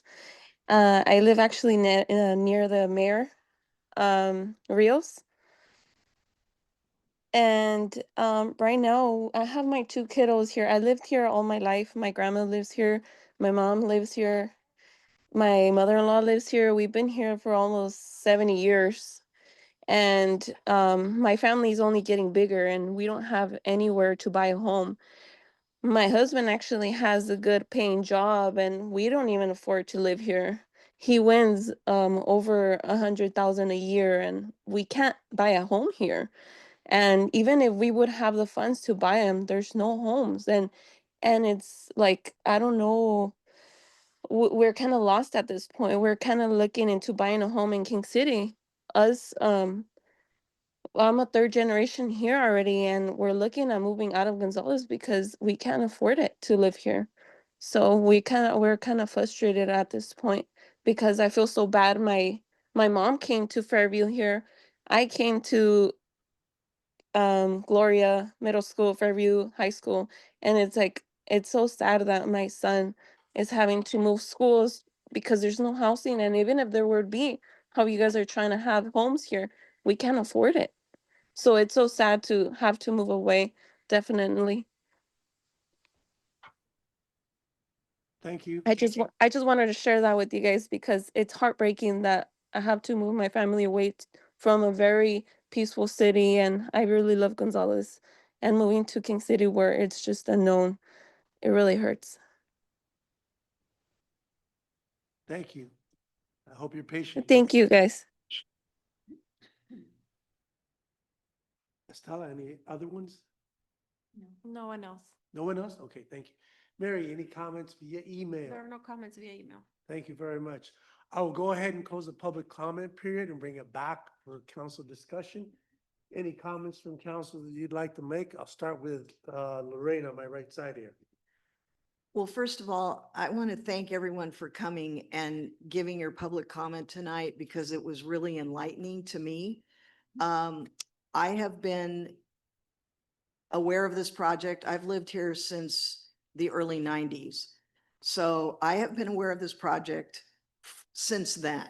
My husband was on the council back in the day, and I want everybody that's in this room and anyone who's listening to know that we've been trying to get this project moving.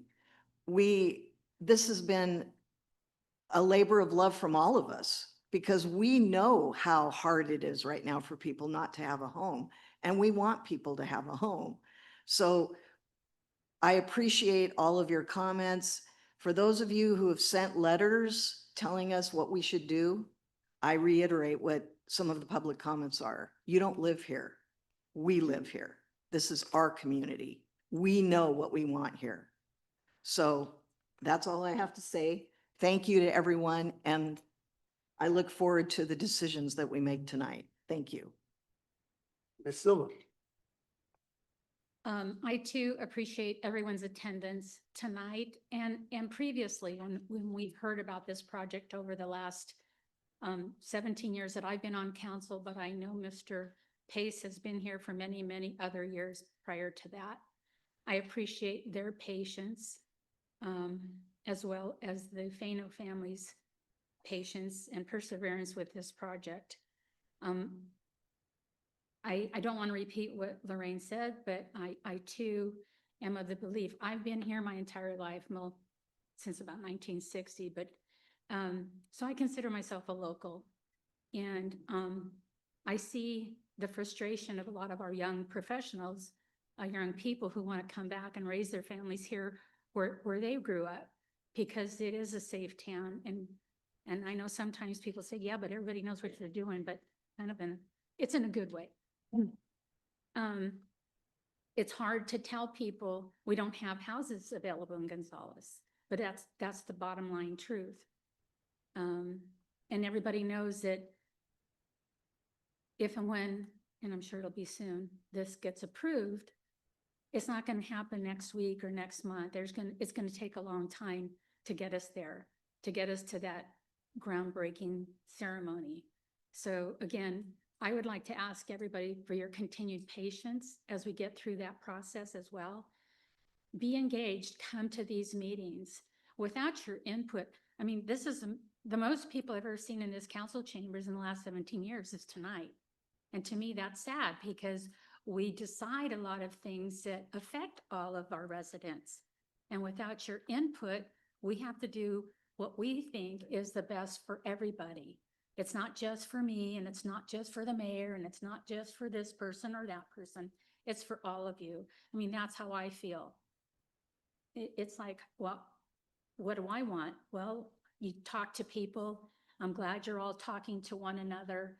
And like Lorraine said, I really don't like when people who don't live here, who don't walk our walk and don't talk our talk, try to tell us how to be in this community. We have wonderful people who've been here for many years, and nobody's ever asked me how much I make, so I don't know how assumptions were being made. So I don't think there's been a price put on the houses. Again, I don't know how those assumptions were made. So thank you all for your input tonight and before tonight, because I do get asked at various locations like the post office, the grocery store, the bank, the restaurants, at church. And I am approachable. So talk to me anytime.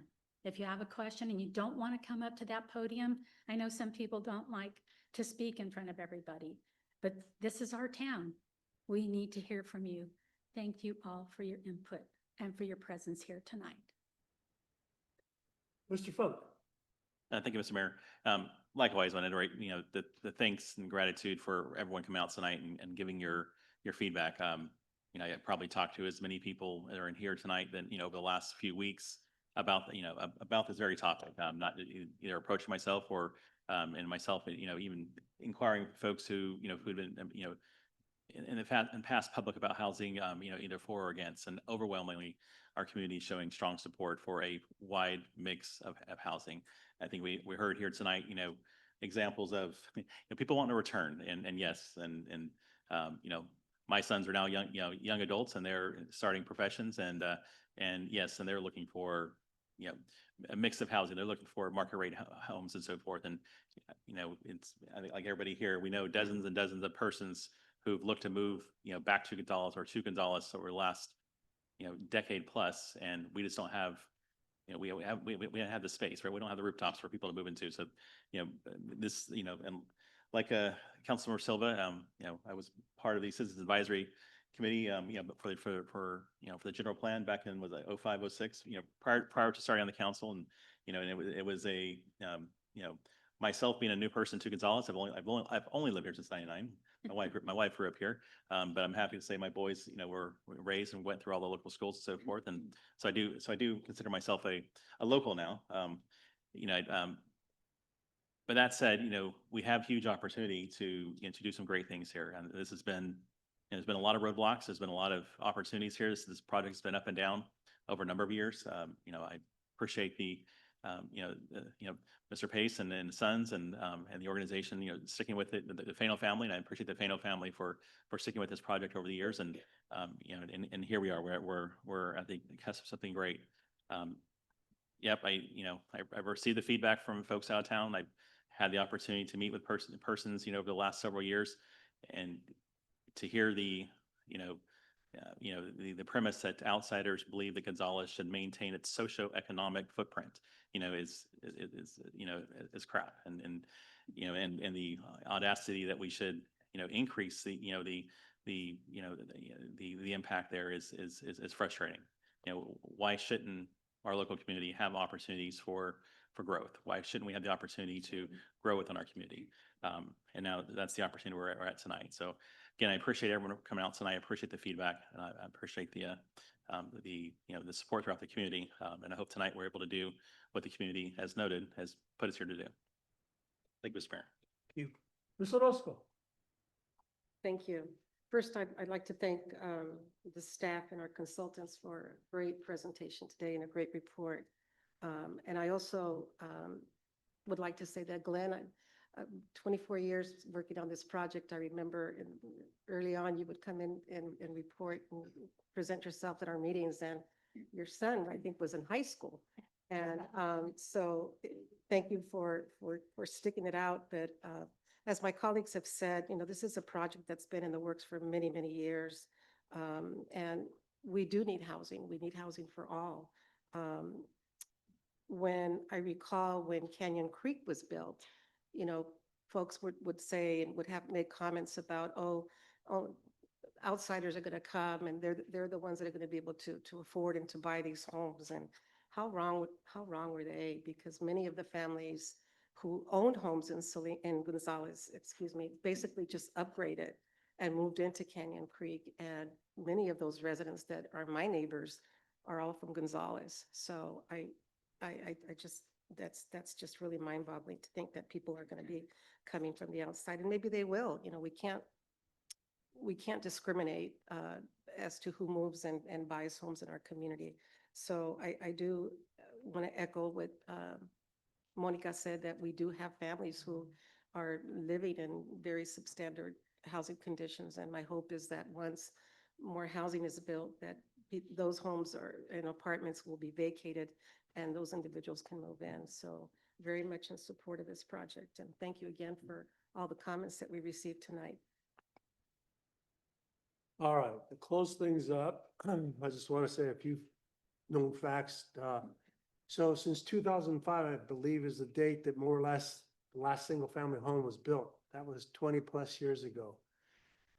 In that time frame, there's been at least 150 per classroom of seniors that graduated from Gonzales High School. And if you do the simple math, that's 3,000 young adults now that in the very near future are looking for or have purchased in other locations. Because I've gotten a number of calls, people that couldn't wait. They've bought in everywhere from King City to Greenfield to Soledad. Why? Because there's no housing stock in Gonzales. I can't say enough about the Fano family. The legacy that you're going to leave this community is that you cared enough to give up a thriving farm practice to create housing for a lot of folks here. I hope people continue to pray for your family because you're an amazing group of people. I know there's a lot of families around here that own a lot of farmland that wouldn't give it up if their mother was on a hot plate. I mean, they just won't give it up. Farming is farming. I get that. But this has been more than needed. To Miss, I believe it was Denise Amara,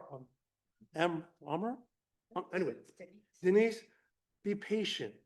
What you're gonna, I hope, see that in the next couple of years as these homes are being built, there's a lot of folks, as Mr. Funk said, that are living maybe on this side of town or maybe in K&B homes that want to move up, and they'll be buying those market rate homes on that side. And so that should open up a lot more homes and hopefully a lot more competitive prices. So please be patient. But But if you feel you need to go to King City, again, I can't stop any of that to happen. But, you know, when we talk about quote unquote market rate homes, I can tell you, I have a personal family member that's living in Morgan Hill. And they're in a low income house with a fixed mortgage for 45 years. They can not sell that home for 45 years. And the value of that home is 1.5 million. Why? Because the average income in Morgan Hill is $300,000. She could have bought here, but they chose not to because, again, they don't want their loved ones on the road for 1 or 2 hours. As you watch the traffic congestion just from Salinas to Gonzales, the congestion is getting worse every single day. So kudos to those people that want to commute and fight the traffic every day. I'm not one of them. I moved here because it was a little small town. I've actually lived in all but Greenfield. I've lived in King City. I've lived in Soledad. I lived in Salinas. But no place felt like home like Gonzales. I've been here 40 years. I am not a resident, but the rest of my family is. They're longtime residents. Of my 4 children, only one chose to stay here. But had all 3 chosen, then that'd have been, 3 additional homes that they'd be looking for. I've made provisions so that they'd have one. But again, you can do whatever you want as a patriarch of a family, but it's up to your independent children to decide where and when they want to live. That's the beauty of America, is that you have all those freedoms. You don't have to stay in a community, but if you want to raise a nice, quiet community with good family values, this is where you want to be. I get it. And I, again, thank Glenn for your patience and staff for your work. Brent, you're amazing. And Mr. Kennison Brown, thank you for all your efforts. So now we'll bring it back for council. And I believe we have to make this in the form of 6 different motions. Is that correct, Mr. Attorney? Okay. So please state the first one and the content, and then we'll see if we get a second. I'll start. Oh, this is gonna start. Okay, I was gonna start. Mr. This is up Mayor. there so that all of you can have a That's chance right. at it. Oh, wait a minute, did Michael have something? Michael, do you have something?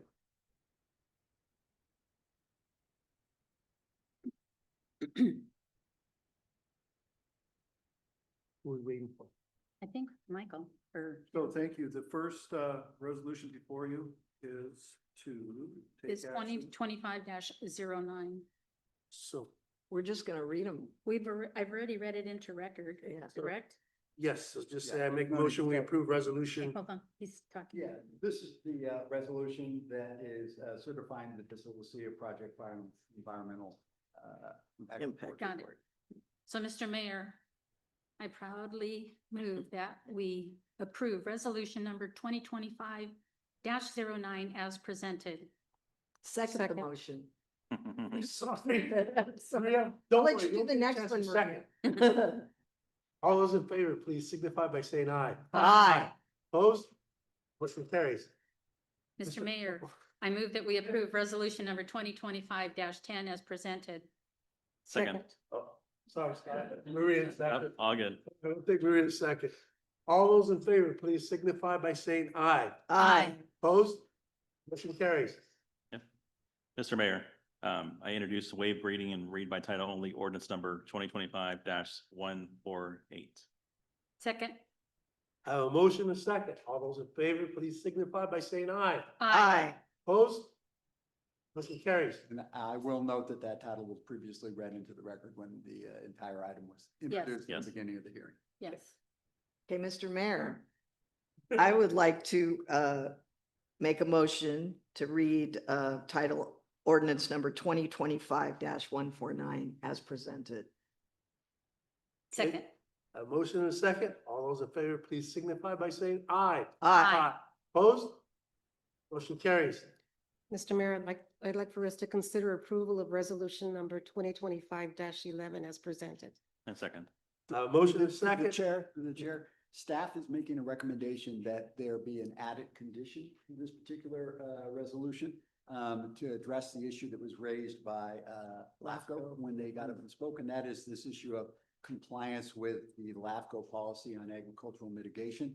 as was noted during the speaker's comment and is detailed in the staff report, the development agreement that we are planning to enter into with the developer will have specific language there. It does have specific language that requires compliance with the LAFCO ag mitigation policy, but sort of as a belt and suspenders matter, we want to, staff's recommending that we add a condition that reads the project shall come to this resolution, which indicates that the project shall comply with the LAFCO agricultural mitigation policy adopted on, we will put in the date.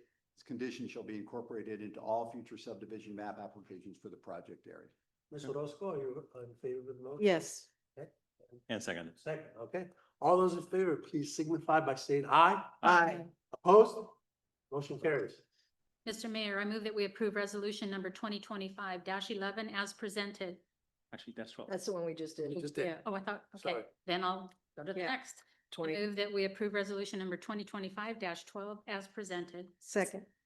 Got a motion and a second. All those in favor, please signify by saying aye. Aye. Opposed? Motion carries.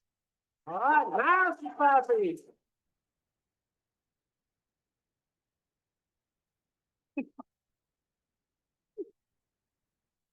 I'll be honest, Glenn, I thought, maybe one of the kids will actually see this come to fruition.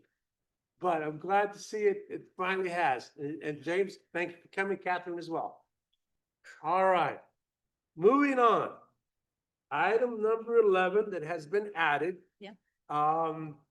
It is as a rental agreement with, do we need to name the location? Thank you, everyone. Why don't we give this a second for the, we can wait 1 second. Let them clear their. Chamber. We'll wait to clear the chamber. Yeah, otherwise.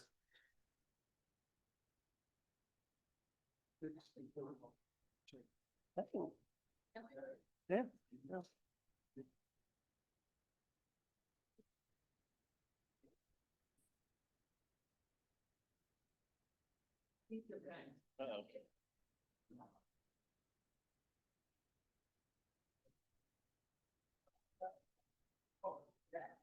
Mary, please start shooing them out.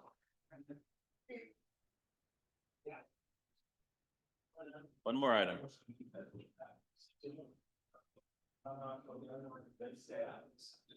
Folks, we need to finish our business and we need some quorum here, please. All right. Moving on, item number 11. Thank you, Brent. Yeah. All right, moving on to item number 11. This is an item that was added to our agenda. Right. I'll have the city manager. Read that into the Just minute. do a quick staff report. And the reason that I wanted it not on consent is we're adding this item to the agenda. Nobody has seen this item, knows what it's about, so it makes sense to have it as part. Perfect. Okay. So before you, you have a lease agreement proposed for your consideration today. It was brought up kind of last minute. We've been Kennison Brown, Director Kennison Brown has been working with the tenant. And it just last minute, she said, I can do it. I'm moving out of my current location, Salinas. So we kind of had to rush because it's the beginning of the month. So we're bringing to you this evening for consideration and hopefully approval. She would like to get in there tomorrow because she's vacated her current lease in Salinas. She will be offering Cover California, real estate, and notary public services as well. So it's kind of a multitude. Yes, we get folks coming to us for notary services, sometimes outside of Mary's scope. So it's good to have somewhere to send folks to. So we hope that you approve the 6 month lease that is in front of you today, and she will be paying $650 a month. And we'll be doing the first month deposit of the same amount, and then paying the first month's rent on a 6 month lease. And then hopefully it works out and we'll continue to extend the lease. I have a quick question. Is there are we offering it to her because of what she is? I mean, the pricing, because the pricing seemed low to me. The pricing is actually, that's what the market rate study recommended, somewhere in that range. We were actually utilizing that space for behavioral health. for a few years where we were trying to attract more services for mental health, and it really was not utilized as much as it could have been, and we were getting a nominal fee.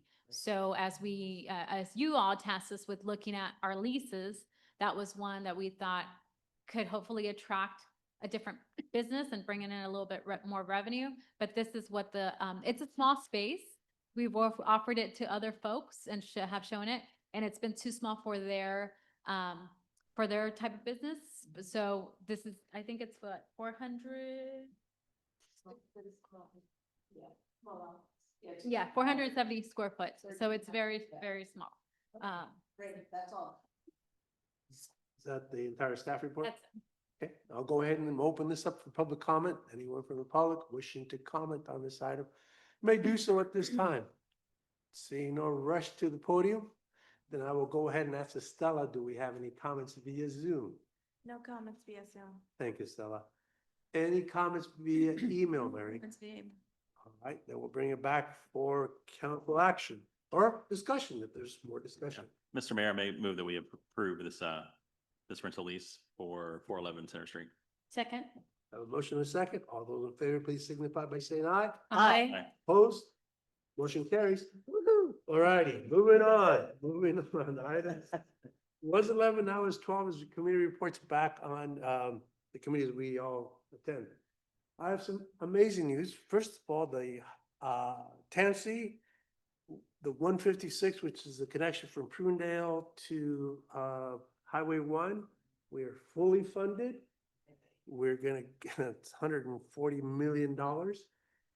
Yeah, $140 million for 3 roundabouts that hopefully make the traffic flow a little bit better. Wow. Just the utilities alone was $5 million to move gas and electricity. The reason the cost is so high is that this gas transmission line that feeds the entire peninsula. So, yeah, not a cheap endeavor. Main but- artery, huh? Yeah, main artery, but we're there. They're in the process of finalizing right away, so hopefully that'll get done, or begin construction middle next year. The other item that was discussed was the RSTP funding. There were total, the county and 9 other communities applied for funding that the Tampsey had an excess of. That they needed to get some quick projects. They wanted shovel-ready projects. Our community applied, community of Greenfield. Well, anyway, long story short is, as they finished the presentation, they went around the room for us all to make comments whether we were in, what we thought of the project. I made the comment, since I was the first one off of the speaker, that I appreciate it and thank them for their generous donation. I think there was gonna be $35,000 to our community. I said, thank you on behalf of the city of Gonzales. This is, goes in partnership with our Safe Routes to School. If you're not familiar with our community, all 3 schools lay along the 5th Street interchange there. So it's ultimately very important to us to get all these heavy duty vehicles that do not stop on a dime off of 5th Street. Next to me was sitting Mayor LaBar, and he thought it was such a great idea that we should up that price by $50,000. So add 50,000 to our 35 request. As we continued around the room, everybody commented about their own particular projects. Supervisor Lopez said, I would like to ask for $100,000 for the community of Greenfield to finish their work on Walnut Avenue. And in the same vein, I don't think 50,000 is enough. I think it should be $75,000. So I'm here to report to you, Mr. Dobbins, that we have $113,000 for our 5th Street commercial truck ban project. So let's get her done. Definitely. Well, I mean, like I said, it's, That's great. So good. you know, I really appreciate, Mike LaBar is the man. he is, and I'll tell you what, we've developed a really great relationship because he's obviously my right to Tampsey. Evan still doesn't believe I can, do the blind driving method, but that's another story. But yes, my commute with him and vice versa, I ride back a lot of times with Caltrans. So that's how those permits for the Caltrans came so quickly through. Like I said, I've we work well together. So I'm very appreciative. It's a very good committee. And so we went from 35 to 113. Yay. Hopefully that helps the budget just a little bit. Just a little. Can we? Well, that- well, that's the Measure K committee. I won't say anything more. So. Okay, on the Mayor Select Committee, that's this Friday, so I have not attended yet, so I have nothing to report on that. Where's your crystal ball? I know. Well, I still have to figure out a ride down, because if Donahue won't give me a ride, then I'll have to go with their version of MST, which is a van from Sand City that collects all the Bay Area mayors and brings them down. So I'm hoping there's a little space for me Where's your meeting? in Greenfield. I was gonna say, you Well, might be able to. you know fit what? it in. I think it'd be good if I could get in there. Maybe I would listen to more ideas that the rest of the mayors have. So, but thank you. I appreciate it. If push comes to shove, I will give you a call. We just have to be Okay. back early because of the. Well, you can just drop me off. I'll figure a way to get back. We can. Ride with So, us. so next is Salinas Valley Recycles. Yes, hi, okay, so our next meeting will be on Thursday, September 18th. And I think I mentioned it last month that our executive director, Patrick Matthews, has indicated he will be retiring at the end of this calendar year. So we have chosen an executive recruiter. And I'll get probably a preliminary report tomorrow at our executive committee meeting tomorrow afternoon. The employees will be having their annual employee recognition dinner this Friday evening at the Crazy Horse Golf Course. I usually attend. It's a really fun event as a director to attend. Their employees have a wonderful camaraderie. It's like a family. They take care of each other, and they always trying to outdo each other. Who's going to get the best longevity award this year, or who's going to get the safety award? So they're a fun bunch of employees, and it's just the employees, not their dates, not their spouses. And then some of the directors have started going. So I'm going to be sorry to miss it, but I have other things on my calendar. That's it. Thank you. Mr. Funk. I'm sorry, I've looked at you because I'm thinking of Measure K. I apologize, sir. Measure K, it's you and Lorraine, right? Yeah, it's me. We had a meeting last week. We had 3 presentations from last year. One was Adventure Seeking Seniors. The other one, I don't know if they're still calling themselves Guardians. Is that still what the term was? Okay. And then there was the behavioral group. Yeah. I gotta tell you, they were amazing presentations, just to listen to what everyone has done. The behavioral one, mental health one was just really inspiring to listen to. And everybody was so appreciative. Oh, Salvation Army was a part of it as well.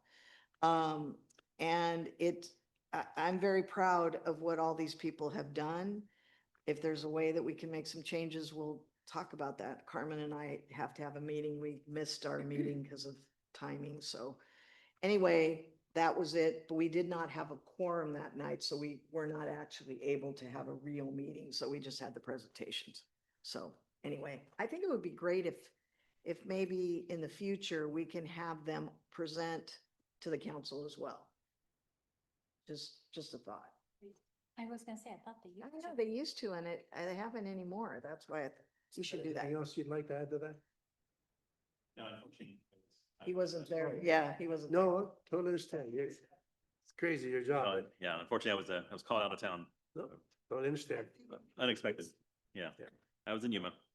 Okay, thank you. Well, I'll let you continue with oral communication. All right, just a real quick question. Patrick, were you able to find out anything about the Tot Park in Canyon Creek? Well, I visited it Yes? and saw the condition of the benches, and it's on our work order list. Okay. So it's moving along. Okay, good, because it's kind of scary when I saw what those benches looked like in the photographs. So thank you. I appreciate that. I really don't have anything except, I'm gonna have a grandson. That's the newest thing for me. So we just did a gender reveal over the weekend, and so that's what we're gonna have is another worthy. That should be really interesting. So thank you all, and that's all I have. That's awesome. Ms. Sula. Like I mentioned last time was, this Friday is the Little Big Game, the annual rivalry between Gonzales and King City here at a renovated Safe Stadium. JV, I think, begin at 5 and the varsity at 7:30. There is a no-host social at Luigi's beginning at 3 p.m. I got to meet the high school principal at the fair last Saturday. His name is Keith, I believe. Keith? Oh, you're Thurbin. I think Thurbin.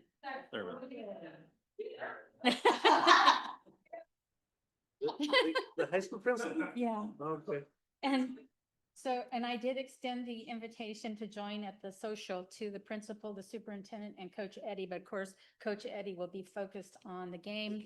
All alumni are welcome. It's a no host, but there are gonna be some light hors d'oeuvres there, and everybody's responsible for their own beverages, adult or otherwise.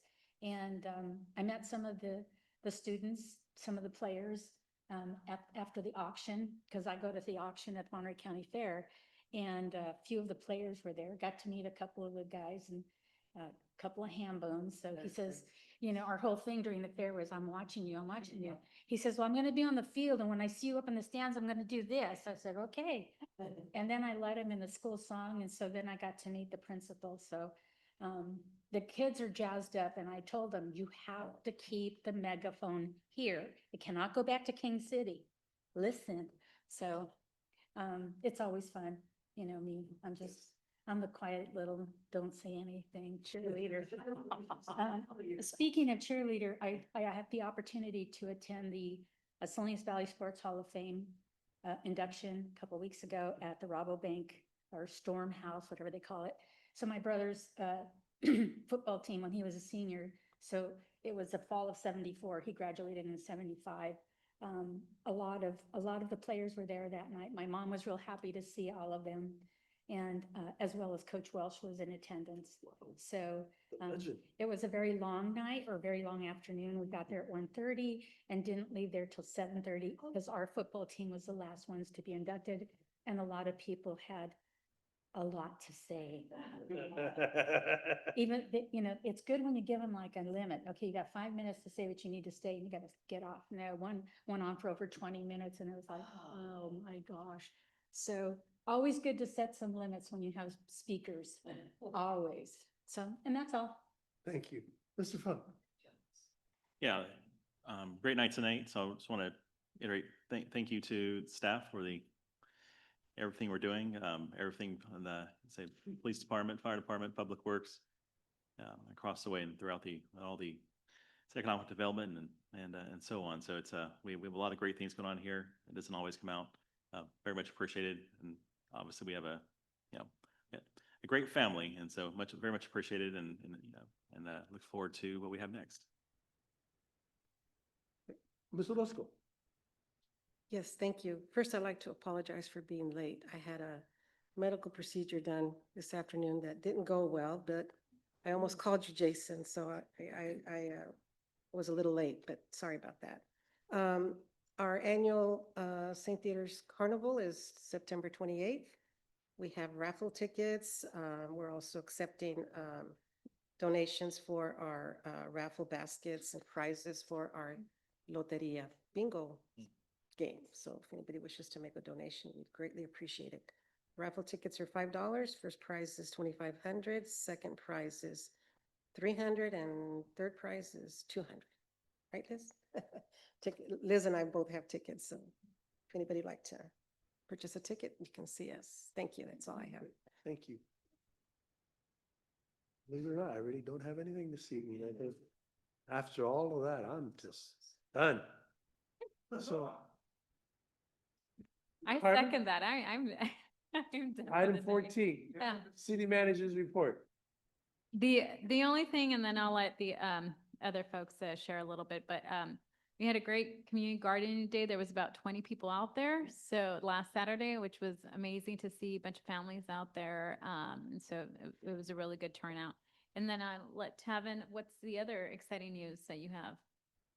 Oh, new hire. Awesome. Alejandrina Bolts, I have to learn, she's gonna help me with my pronunciation. What's your first name? Alejandrina. Alejandrina? Yeah, like Alejandra, but little. Alejandrina. You may be able to go by Nina for a while. That'll be comfortable. She comes with a strong skill set, not versed in government per se, but agriculture and just really dynamic business things, overseeing imports, domestic, with the agricultural industries. And, she said that according to things, even like language translations for deals she needs to do from Peru. And things like that. So very complicated, very sharp over to not overwhelming her and still growing our own thought senses. So there's a lot to learn. I still have my intern, Isaac. Well, so 3 people in the department. Wow, look at this guy busting out the seams.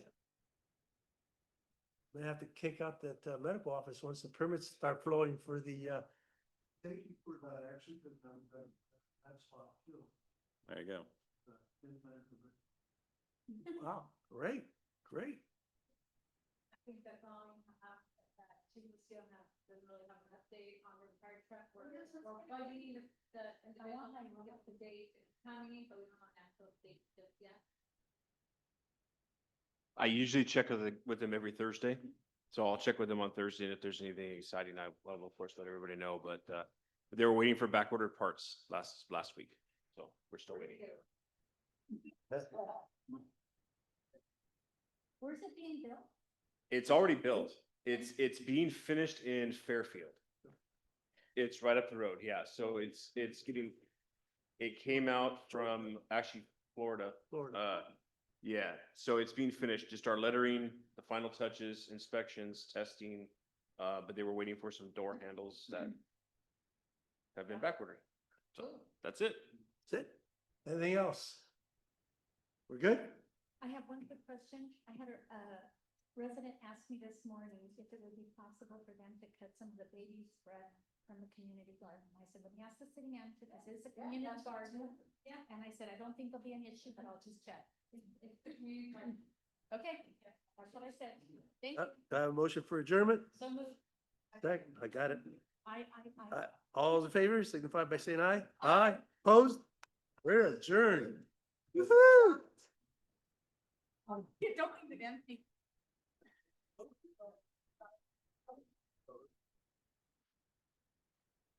Oh, I can't believe it went as quickly as it. Yeah. Expected to do tonight. Yeah. That